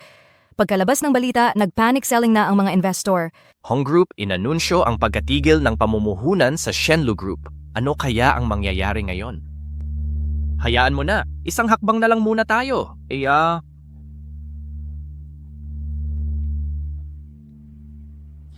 Hello. Sige, babalik ako agad. Pinapauwi ako ni Papa sa kumpanya. Totoo ba o ba yung balita? Anong balit? Okay lang. Samahan kita pabalik. Tay, anong problema sa akin? Nagmamadali. Napagkasunduan ko na ang pamilya Lu. Ikaw at si Wenjie ay magkakasal sa 3 araw. Ano? Di naman mahalaga ang sinasabi mo. Mula pa noong unang panahon, ang magulang ang may responsibilidad sa pag-aasawa. Maaari ba kitang saktan? Pero nanalo ako sa unang pustahan. Dapat ako ang magdedesisyon tungkol sa kasal na ito. Imposible. Dapat kang magpakasal. Ako at si Chuyang ang nagligtas kay Mr. Hong. Ako rin ang nakatulong para makakuha ng puhunan mula kay Hong ang Shenlu. Ano ang masasabi mo? Kung magsisisi ka talaga. Swertihan lang yan. Di yun pwedeng bilangin, naiintindihan mo? Yan ang sinabi mo sa unang Stone Gambling Convention. Ganun pala, itong 2 pustahan. Di mo naman talaga inasahan na mananalo ako. Stone Gambling Conference. Master Wang, ikaw ang nag-imbita kay Lu Wenjie dito, di ba? At bago pa ang birthday banquet ni Mr. Hong. Alam ni Lu Wenjie na meron akong picture ng pine cranes extending the years. Ikaw rin ang nagkakalat. Ang pamilya Shen at pamilya Lu ay mga kilalang angkan. Ang Shenlu Group ay pinagsamang itinatag ng 2 at si Lu Wenjie ay isang taong may talino. Bakit ayaw mo pakasalan siya? Kasi babae lang ang iniisip niya. Matigas ang ulo, ganti ang gusto niya. Hindi ko talaga pakakasalan ng isang tulad niya. Ayaw mo pakasalan siya? Sino ba ang gusto mong pakasalan? Gusto kong pakasalan si Chu Yang. Ikaw. Pero may kasintahan na si Chu Yang. Di mo ba alam? Ano? Xiao Yue? Tama ba? Tay, hindi ganoon si Chu Yang. Xiao Yue narito ang kanyang nobya ngayon, ayaw mo pang aminin. Harap-harapan.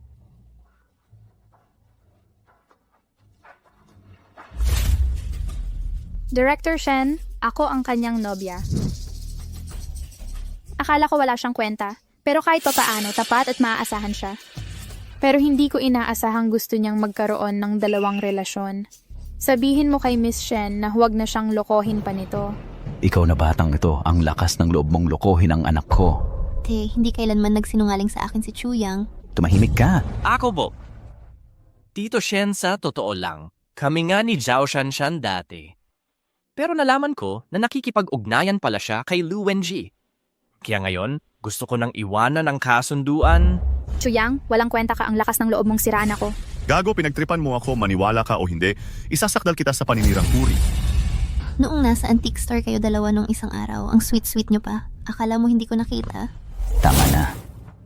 Ang liit na bagay, ang daming away. Walang matagumpay na lalaki na walang kalaguyo.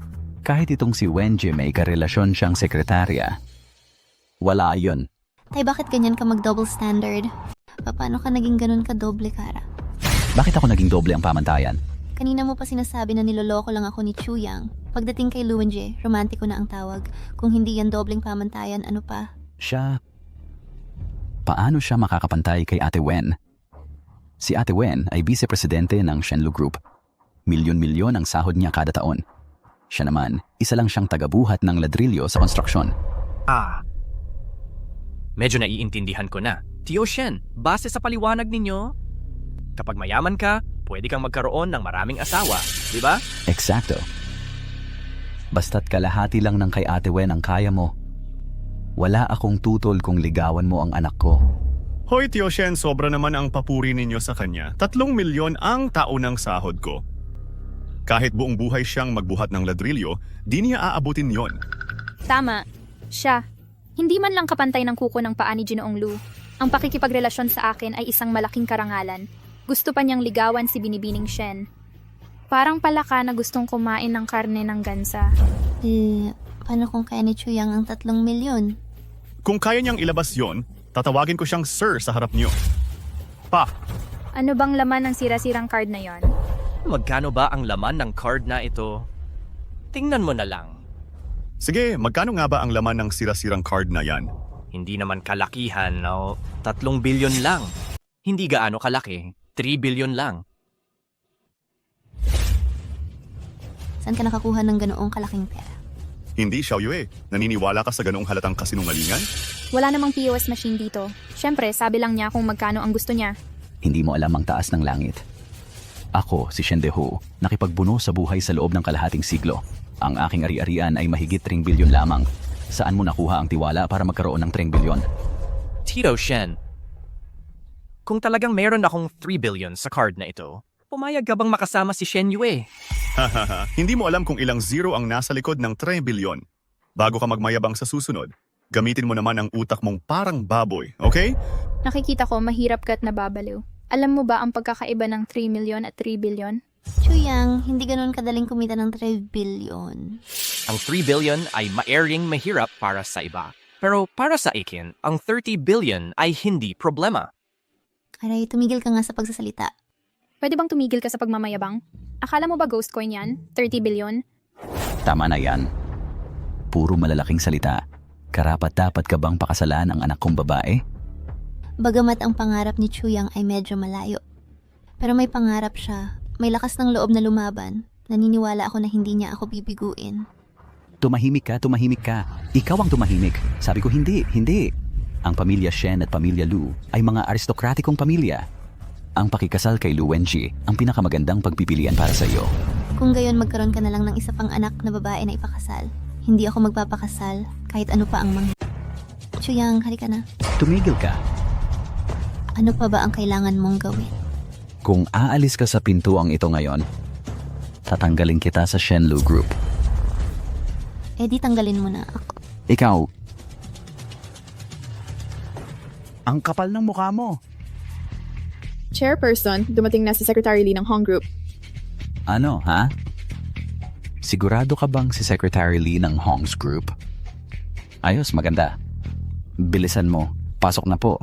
Aray, Secretary Lee, nandito na po kayo, Secretary Lee. Ginong Chu, nandito ka rin pala. Secretary Lee, kilala mo rin si Chu Yang? Malamang nakita ko siya sa birthday banquet ni Mr. Hong noon. Siyempre, ako ang nagligtas ng buhay ni Mr. Hong. Huwag kang magmayabang. Si Xiao Yue ang nagligtas kay Mr. Hong. Ano bang kinalaman mo doon? Ikaw isang lalaki, palagi mo lang sinisip-sip si Miss Shen. Hindi ka ba nahihiya? Ginong Shen, ako naman. Sa ngalan ng Hong Group, nakikipag-usap ako para suportahan ang Shenlu Group. Pag-usapan na natin ang negosyo. Sige, Secretary Lee. Ang taong itinalaga ni Ji Hong para makipag-ugnayan ay si Bibi Shen. Bishen, magiging abala po ba kayo? Secretary Lee, si Shen Yue, dahil sa personal na dahilan, ay umalis na lang. Secretary Lee, katulad ko si Shen Yue. Pareho kaming vice-presidente ng grupo Shenlu.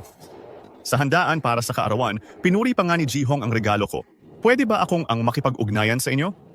Ang taong itinalaga ni Ji Hong para makipag-ugnayan ay si Bibi Shen Yue. Walang ibang pwedeng pumalit. Tito Shen, ang suporta ni Ji Hong sa grupo Shenlu ay 10 bilyon. Kung ipagpapatuloy ninyong tanggalin si Shen Yue, baka mawala ang 10 bilyong iyon. Hindi, gago ka. Sabi mo 10 bilyon? 10 bilyon? Para bang sa iyo ang pamumuhunan na ito? At tama siya. 10 bilyon nga. Tay, gusto mo bang tanggalin ako ngayon? Or ipangako mong papayagan akong makasama si Chu Yang? Hindi pwedeng ipangako. Hindi ko kayang pangakuan sila. Laulu, puhunan mula sa Hong Group. Anong gagawin? Ang dahilan kung bakit sinusuportahan ni Ji Hong ang aming Shenlu Group dahil sa lakas namin bilang pangunahing negosyo sa Jiangzhou. Kahit wala si Shen Yue, walang magbabago. Hoy, Tio Shen, tama ang tatay ko. Anong sinabi ni Ji Hong tungkol sa pagliligtas sa kanyang buhay? Sumabay na lang sa Agos. Tigilan mo yan. Sa totoo lang, para kay Ji Hong, ang Shenlu Group na ito ay katulad lang ng ibang kumpanya sa Jiangzhou, doon sa maliit na sulok. Kung hindi dahil kay Shen Yue, hindi kanya titingnan. Biro lang yan, hindi ako naniniwalang pagtatanggal kay Shen Yue kakanselahin ni Ji Hong ang suporta sa amin. Hindi kami natatakot sa kanya. Biglang inanunsyo ng Hong Group kanselahin ang mahalagang suporta para sa Shenlu Group. Ganun ba? Talagang sarili mong ginawa yan. Basura. Sinong sinasabi mong gumawa ng mag-isa? Sa tingin ko, oo, dapat kanselahin ni Ji Hong ang suportang ito para sa Shenlu Group. Magsalita ka. Akala mo ba kayang-kaya mong irepresenta ang Hong Group? Hindi mo lang alam kung gaano kataas ang lupa. Ang Shenlu Group, kayong mga taong walang malayong pangarap, hindi karapat-dapat suportahan. Chu Yang, hayaan mo na, umalis na tayo. Pinagalitan mo ang mga executive ng Shenlu Group natin. Kung hihingi ka ng pagkain sa hinaharap, wala kang makukuha. Hayaan mo na. Gusto ni Mr. Hong na ituon ang suporta sa Shenlu Group. Secretary Lee, pakatawag nga kay Mr. Hong. Chu Yang, naghahanap ka ba ng kamatayan? Ano ba ang katayuan ni Secretary Lee? Ganyan-ganyan ka lang umiinom. Sige, tatawag na ako. Kahit kilala mo si Secretary Lee, wala ring mangyayari. Si Secretary Lee, siguradong tatawag na sana siya. Nagkataon lang. Sige. Hintayin na lang natin. Sayang. Pasensya na. Nagdesisyon si Mr. Hong na magkansela ng pondo para sa Shenlu Group. Ano? Umalis na tayo?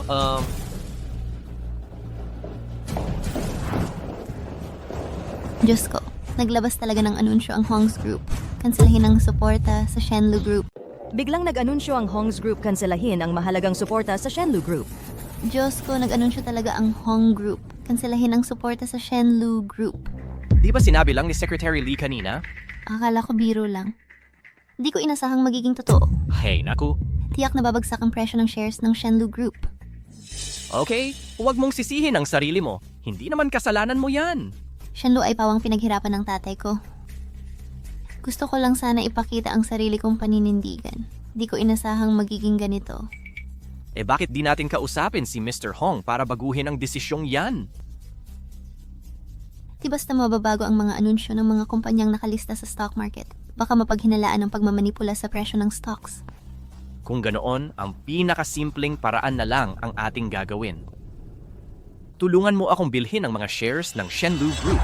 Mr. Chu, magkano ang gusto mong bilhin? Hanggang sa bumalik sa normal na presyo ang stocks. Sige. Nagbibiro ka ba? 20% ng shares ng Shenlu Group ang nasa sirkulasyon. 2 bilyon yan. Paano ka magkakaroon ng ganong kalaking pera? Sa totoo lang, Shen Yue, may bagay akong hindi pa nasasabi sa'yo. Ano naman yun? Sa totoo lang, mahigit 10 billion. Ngayon na ikaw pa rin ang nagpapasaya sa akin.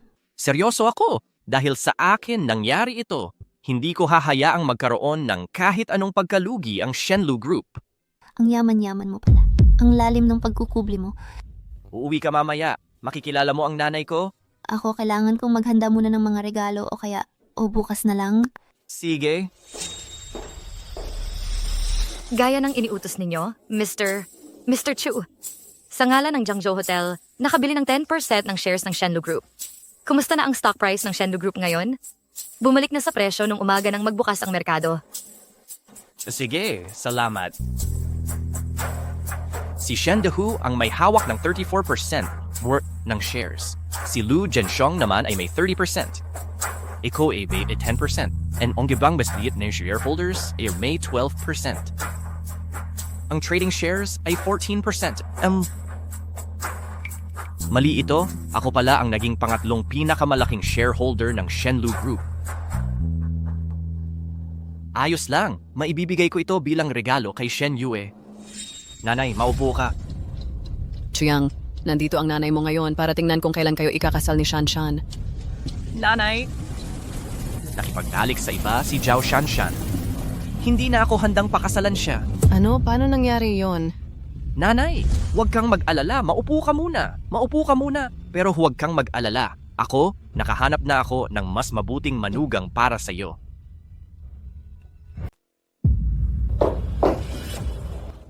Hindi ito yung babaeng boss na nagligtas kay Mr. Hong. Shen Yue, nakita ko sa balita. Oo, siya rin ang boss ko. Mr. Shen, bakit nandito ka pa rin ng personal? Ikaw ang malaking boss. Siguradong sobrang busy ka sa trabaho. Okay lang, hindi naman ako busy nitong mga nakaraang araw. Tita, ito po ang tinolang manok ko. Subukan mo po. Hoy. Ang sarap talaga. Kung masarap, uminom ka pa. Mr. Shen, ang ganda-ganda mo talaga. Nagtatrabaho ka pa. Marunong ka pang magluto sa kusina. Paano kung may gustong magpakasal sa'yo? Napakaswerte siguro niya. Tita, huwag mo naman akong purihin. Nahihiya ako. Ma, paano kung pakasalan ko siya at gawin kong manugang mo? Nagsasabi ka na naman ng kalokohan. Siya ang malaking boss, ikaw empleyado lang. Kayong dalawa magkalayo ng husto. Sa totoo lang, ang manugang na hinanap ko para sa'yo ay siya. Ikaw, totoo ba yan? Oo. Satisfied ka ba? Satisfied. Sobrang satisfied si Mama. Ito. Aray, ganito muna. Halika. Ito ang meeting gift mula sa tita mo. Salamat po, tita. Oo nga pala, may regalo rin ako para sa'yo.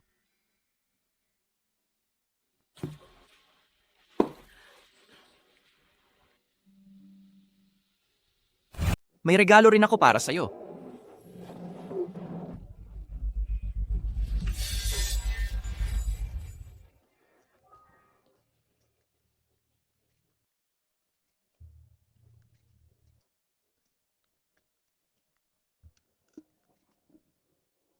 Ano yun?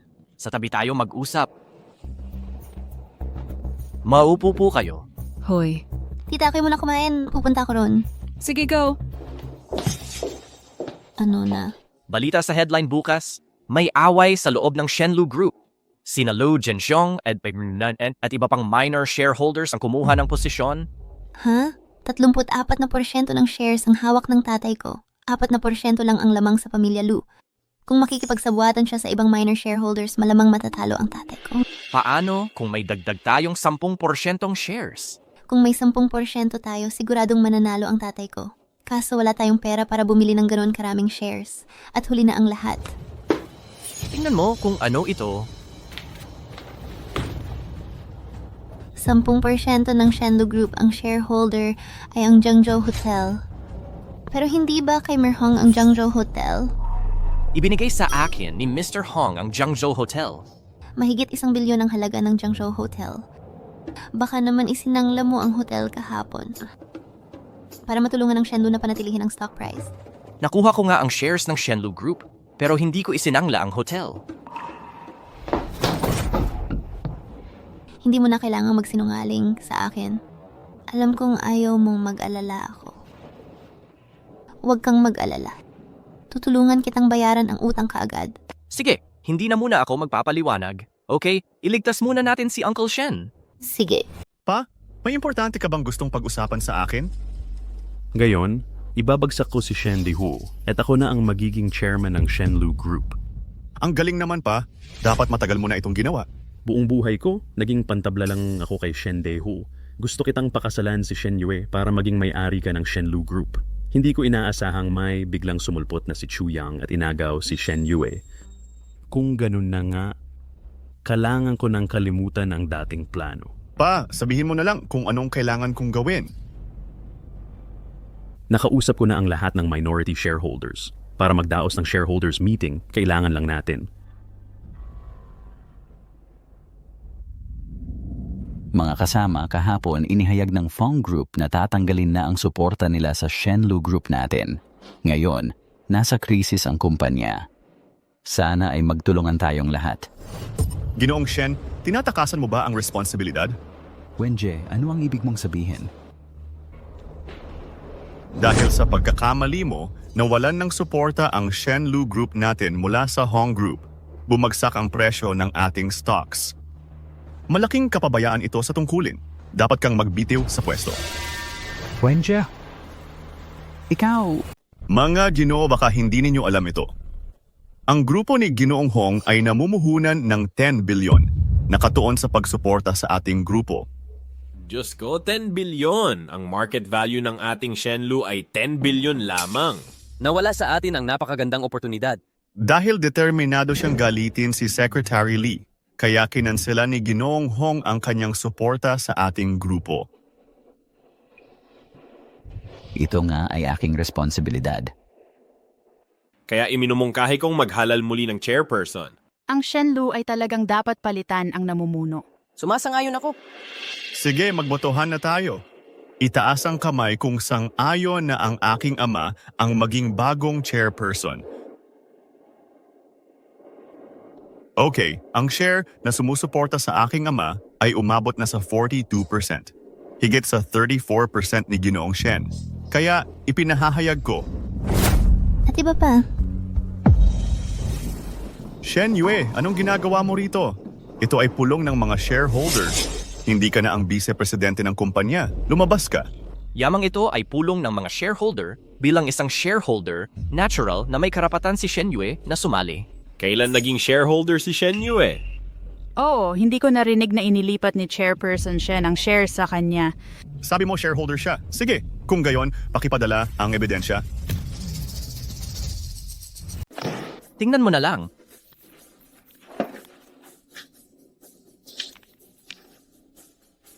Lu Wenjie, ikaw, umalis ka dyan?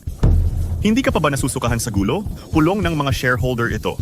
Kung pulong ng mga shareholder ito, edi si Shen Yue bilang pangatlong shareholder, siyempre may karapatan siyang umupo dyan. Hindi pwede, hindi siya ang pangatlong pinakamalaking shareholder. At tama siya. Again, yung Jiangzhou Hotel na may 10% na stake. Ito ang pangatlong pinakamalaking shareholder ng Shenlu Group. Si Shen Yue ang kanilang kinatawan. Tumayo ka.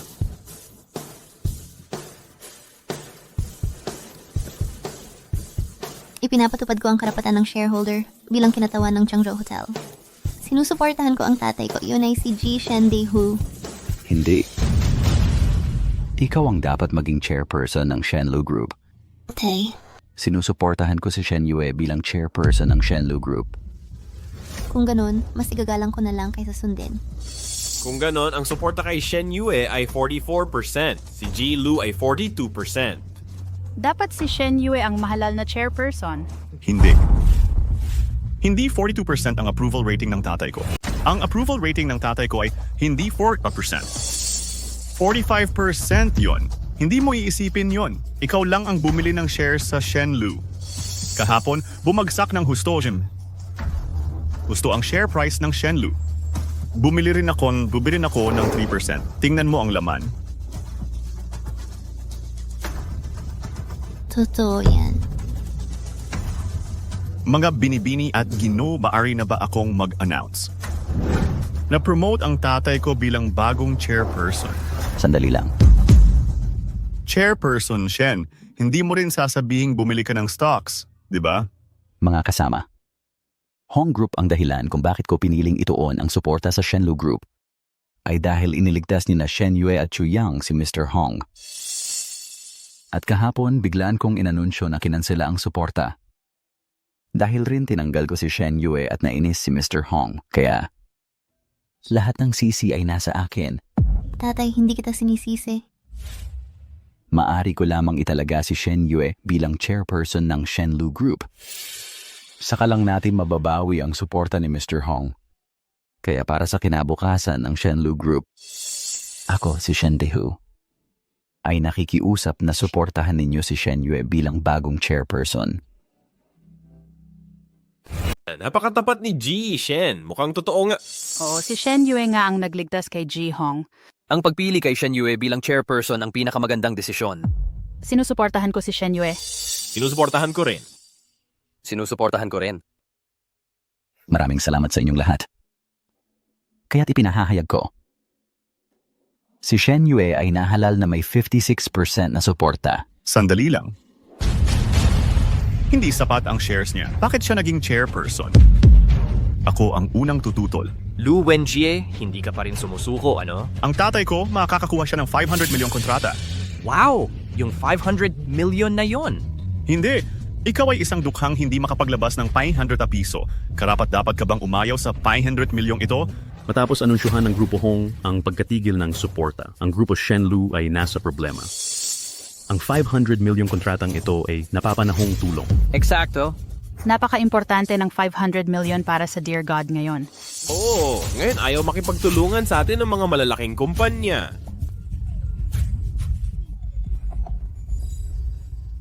Ang share price ng Internet Dark Horse na Dukwai Company ay sumirit.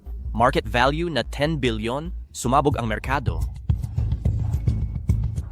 Mga kasama, kung makakapagdala si Shen Yue ng 10 bilyong kita sa kumpanya.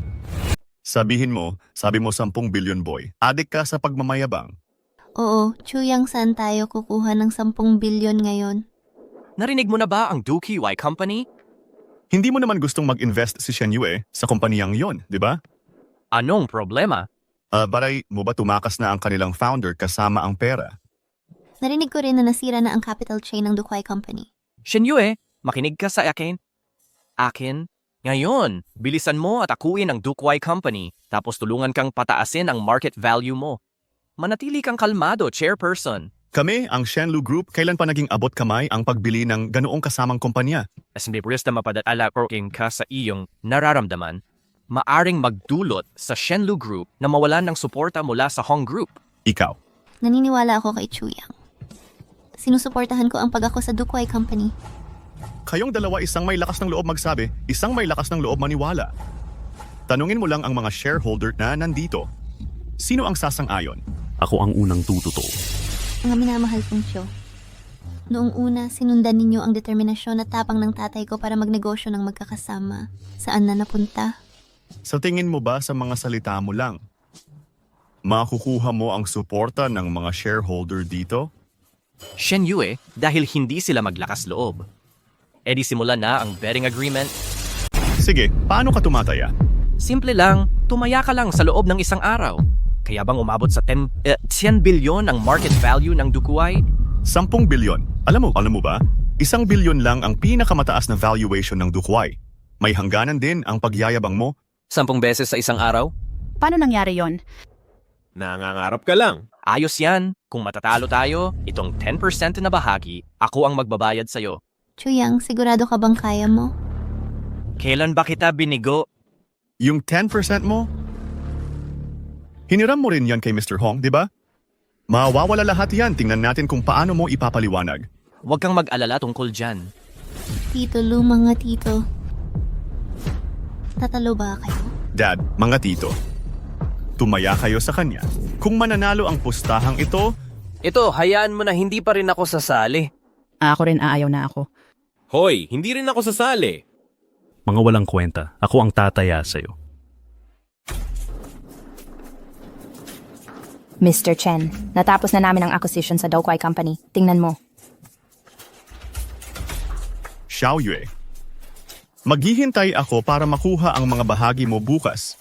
Hoy, wala nang bukas. Malalaman natin ngayong araw. Ngayon huwag kang magpahigit. Ilang oras pa lang ang nakalipas. Paano nangyari yon? Ginoong Lu may masama. Masama, Ginoong Lu. Ano man ang nangyari? Ginoong Lu, may masama. Nagkaroon ng malaking pagsulong ang Doukwai Company sa artificial intelligence. Lumampas na sa 5 milyon ang mga user. Ano? Paano nangyari yon? May ilang kumpanya ng pamumuhunan din na gustong mamuhunan sa Doukwai Company. Valuation. Magkano ang valuation? Magkano ang valuation? 10 bilyon. Sa base kickong ito, talo na ako ng lubusan. Tatay, sila? Tiyak na nanloloko sila. Handang umamin ng pagkatalo. Tatalo sa 10% mong stake. Ika-cash in ko. Hoy tatay, tatay! Mga direktor, may iba pa bang gustong magbago ng boto? Walang pagbabago. Sinusuportahan ko si Shen Yue. Sinusuportahan ko rin si Shen Yu. Sinusuportahan ko rin. Sige, ipinahahayag ko na si Shen Yue ay may 66% approval rating na halal bilang chairperson ng Shenlu Group. Okay.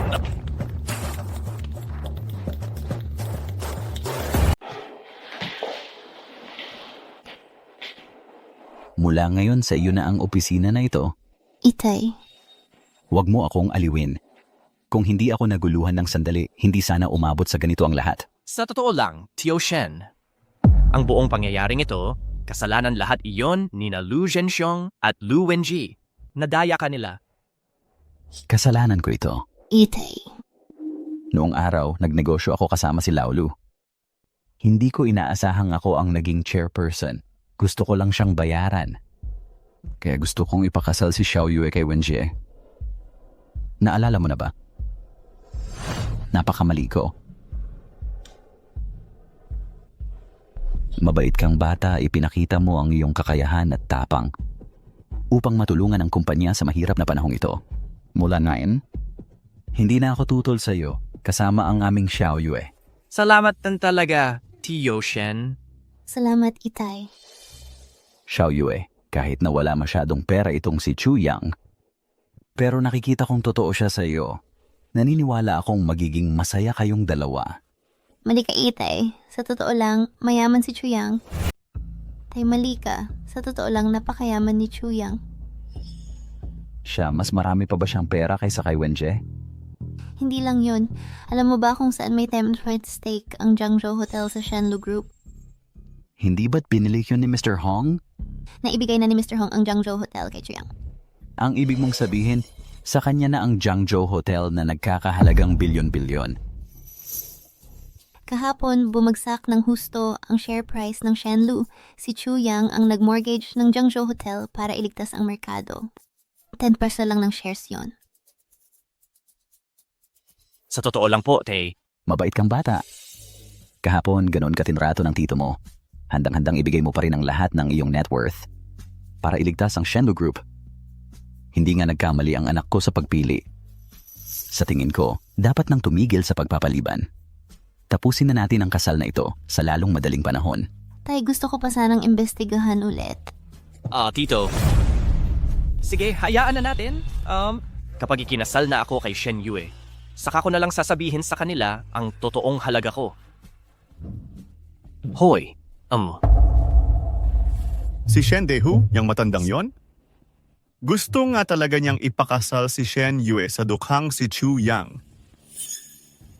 May 34% ng share si Shen Dehu, may 20% naman si Shen Yue. Yang Chu Yang na yan, basura. Mula ngayon talagang magpapakasarap na lang siya. Dapat akin ito. Dapat sa akin to. Hindi pwede. Dapat kong sirain ang kasal na ito.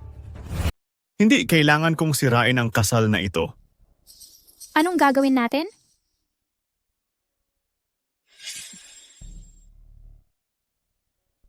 Ginoong Lu, bakit mo ako tinitingnan?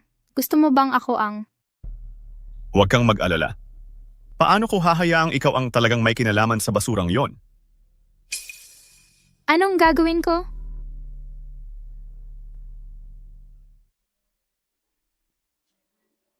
Ginoong Lu, ang galing mo talaga. Marami akong magagawa. Nako, Ginoong Lu, nakakainis ka.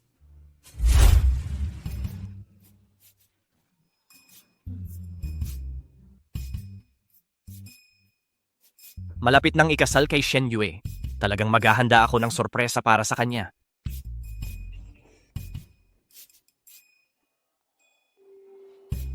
Dinakip ang manugang ng pamilya Shen dahil sa suspetsa ng panggagahasa, kinansela ang kasal. Hindi ba yon ako? Ang taong nag-accuse at ikin ng panggagahasa. Zhao Shanshan. Mukhang talagang mga magnanakaw ang ibang tao. Kung gusto mong maglaro, makikipaglaro ulit ako sa'yo.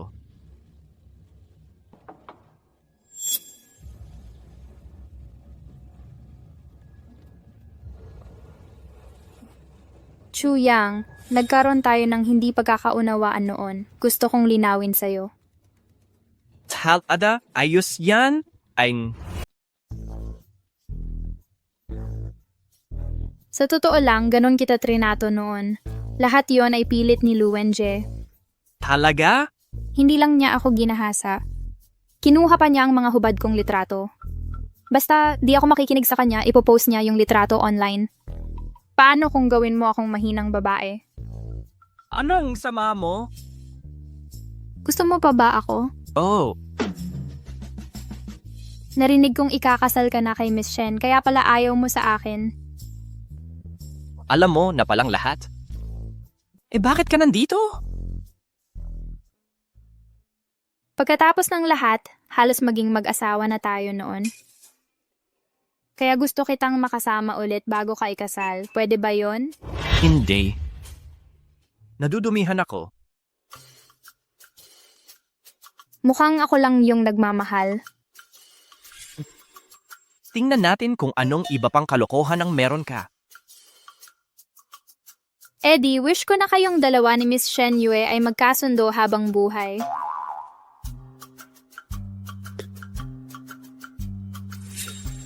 Ito ang regalo ko sa kasal mo. Mukhang ito na yung maruming kalokohan nila. Paano, natatakot kang sasaktan kita? Hindi. Nagtataka lang ako kung ano ang laman nito. Eddie, buksan mo at tingnan mo. Hindi naman nagmamadali. Sa totoo lang, may regalo rin ako para sa'yo. Kukunin ko na para sa'yo. Sige.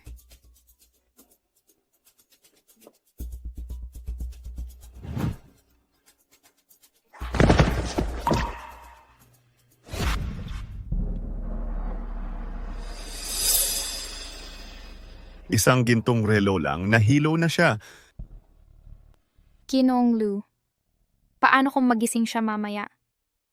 Huwag kang mag-alala. May gamot ako na kayang magpahilo ng 100 katao, hindi siya magigising. Ikaw na ang bahala kung gayon. Huwag po kayong mag-alala, Ginoong Lu.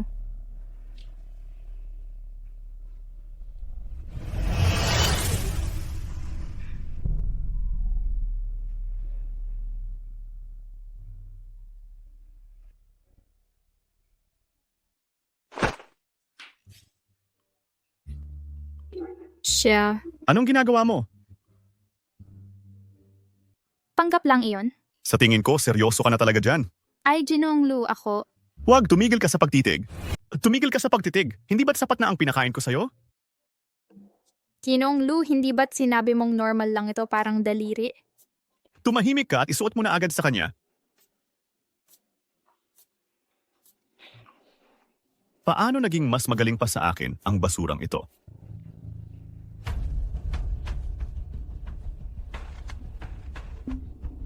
Ginoong Lu, handa na po ako. Sige, bilisan mo.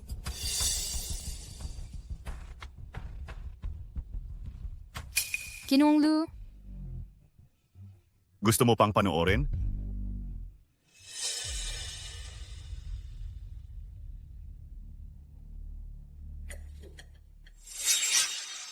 Maligayang pagdating sa inyong lahat. Halina't dumalo sa kasal ni Ji Chuyang at Bibi Shenyue.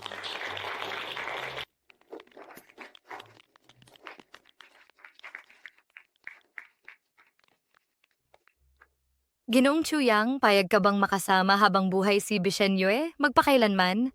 Oo, payag ako.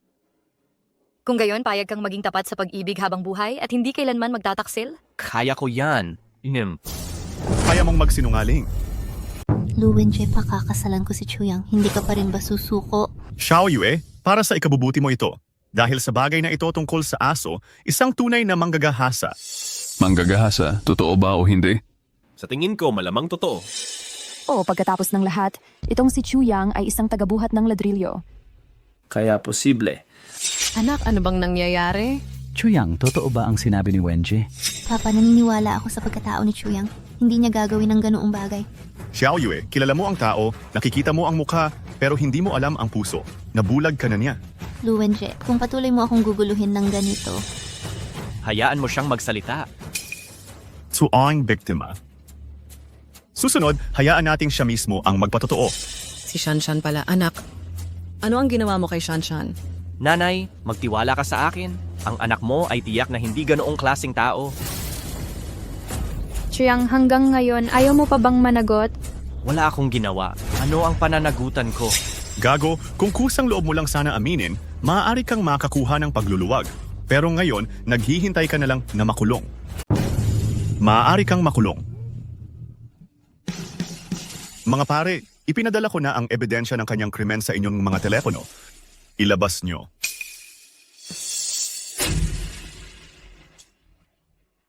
Chuyang, ikaw. Chuyang, ano ba ang nangyayari dito? Kailangan mong magpaliwanag sa akin ngayon. Anak, ang gulo-gulo mo. Paano mo nagawa kay Shanshan ang ganoong bagay? Ginong Hong, ano sa palagay ninyo?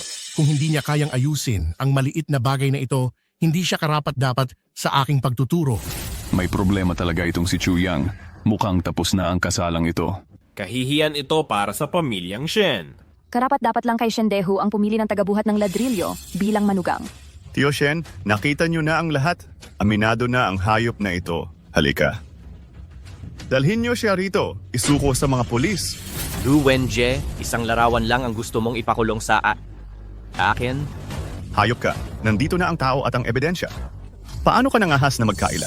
Pagdating sa ebidensya, meron din akong isa. Gusto mo bang makita? Ano ang ibig mong sabihin? Iniklihimli, i-play ang video. Kalihimli, ipatugtog mo ang video. Opo. Tingnan ninyong lahat ang malaking screen. Isang gintong relo at iyon ang nakapatay sa kanya. Master Lu, ano sa palagay mo kung magising siya? Huwag kang mag-alala. May gamot ako na kayang magpatulala ng 100 katao. Hindi siya magigising. Palang-pala ay alam na niya mula pa sa simula. Tigil. Master Lu, huwag kang mag-alala. Hindi totoo iyon. Palsong paratang ito. Hulihin ninyo siya para sa akin. Pakawalan ninyo ako. Pakawalan ninyo ako.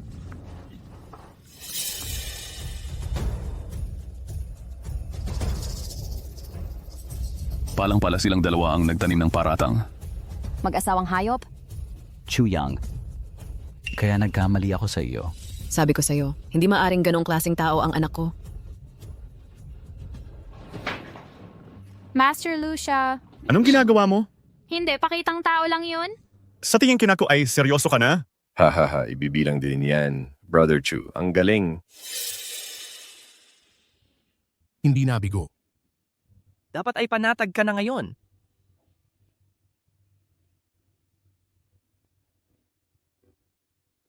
Tigilan mo ang pagtitig. Hindi pa ba ako nakakapagpakain sa iyo ng husto? Hindi mo ba sinabing normal lang yun, parang daliri? Tumahimik ka. Dahil itong si Lu Wenjie ay parang daliri. Sa tingin ko ay mas mainam pa na tawagin siyang Lucien. Ha. Para maging mas malakas pa sa akin itong basura.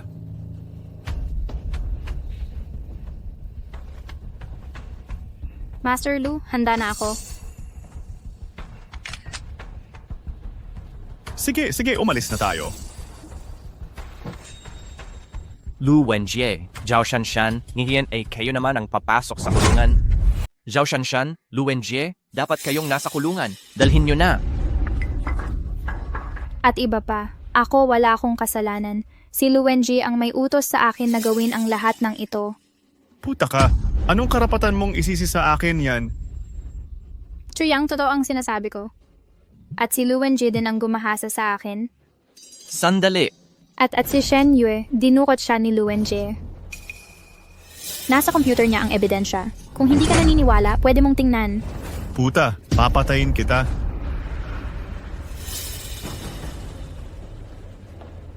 Mr. Chu, nasa computer ni Lu Wenjie. Nakakita kami ng maraming ebidensya ng kanyang krimen. At pagkatapos niyang gahasain si Zhao Shanshan, ang mga video at litrato na naiwan. Sabi ko nga, ang galing umarte. May experience ka pala? Isuko siya sa pulis. Opo. Ngayon, maglalagay si Lu Wenjie sa kulungan ng 10 taon. Mukhang wala ng pag-asa ang buhay niya. Hindi tumino. Karapat-dapat. Chuyang, pwede mo na ba akong pakawalan? Anong gagawin ko sa'yo bilang pulis? Anong kinalaman ko doon? Dalhin nyo na. Shen Yue, napangasawa mo ang isang walang kwentang dukha. Hindi ka magiging masaya? Sinong nagsabing dukha si Chuyang? Sino nagsabing si Chuyang ay pobre? Si Chuyang na ngayon ang may-ari ng Jiangzhou Hotel at may 20 siya sa Shenlu. 2 bilyong ari-arian. Ang anak ko ay may 2 bilyon. Hindi ako naniniwala. Paano nangyari yon? Ang taga-trabahong ito ay napakayaman pala. Hindi ko nakikita. Oo nga, napaka-low-key. Hindi, ang magkapatid na Chu ay may ari-ariang higit pa sa 2 billion. Ito ang hari ng Emerald, Master Xiong. Ang pangalan niya ay Chuyang, Kuya Chu. Master Xiong, ano ang ibig mong sabihin? Nung binili ko ang Bid Kings sa 100 milyong Stone Gambling Convention, ang Mask King na kumita ng 10 billion ay si Chuyang. Ano? Chuyang, ikaw ang hari ng Mask Jade? Ano? Kung ganoon siya, Iyon. Eddie, hindi bababa sa 12 billion ang kay Chuyang? Hindi, higit pa dyan. Hindi pa yan tapos. Mr. Hong, kayo naman ang turn. Si Chuyang ay hinirang ko, ang host ng Jiangzhou Support Program. Kabuuang control sa 100 bilyon. Diyos. Ang Chuyang na ito ang magiging hari ng Jiangzhou sa hinaharap. Hindi ka panipaniwala. At hindi lang yan, si Chuyang din ang tagapagmana na itinatangi kong tinuturuan. At hindi lang yan, si Chuyang din ang tagapagmana na tinututukan kong sanayin. 240 trillion ang Hong Group. Ji Hong, bakit mo siya pinili? muntik na akong maging pinakamayamang babae. Ji Hong ito. Naalala mo yan? Noong nakaraang birthday party ko yung insidente ng pagkalason sa jam? Oh. Ang nasa likod noon ay ang sarili kong anak. Hong, bakit niya pinatay si Ji Hong? Oo nga, sa palagay mo, bakit niya ginawa yon? Bilisan mo. Anong ginagawa ni Ji Hong? Pero inalis ko na ito. Ang katayuan niya bilang tagapagmana ng Hong Group. Chu Yang, kung hahayaan kitang pamahalaan ng Hong Group, kailangan mong ipangako sa akin na makamit ang dakilang muling pagsibol ng bansang Chino at gawin ang ating pinakamalaking ambag. Pinapangako ko sa iyo. Sige, opisyal kong ipinahahayag si Chu Yang bilang tagapagmana ng Hong Group. Sige.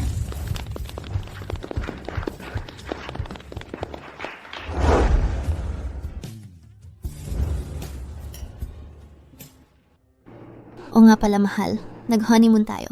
Sa panahong yun, hindi ba't hindi na muling gumana ang tomorrow headline mo? Hindi na. Siguro nawala na ang kakayahan kong mahulaan ang hinaharap. Heto, subukan mo. Bukas na headline, pumanaw si Ji Hong sa loob ng 10 oras. Pumanaw si Ji Hong makalipas ang 10 oras.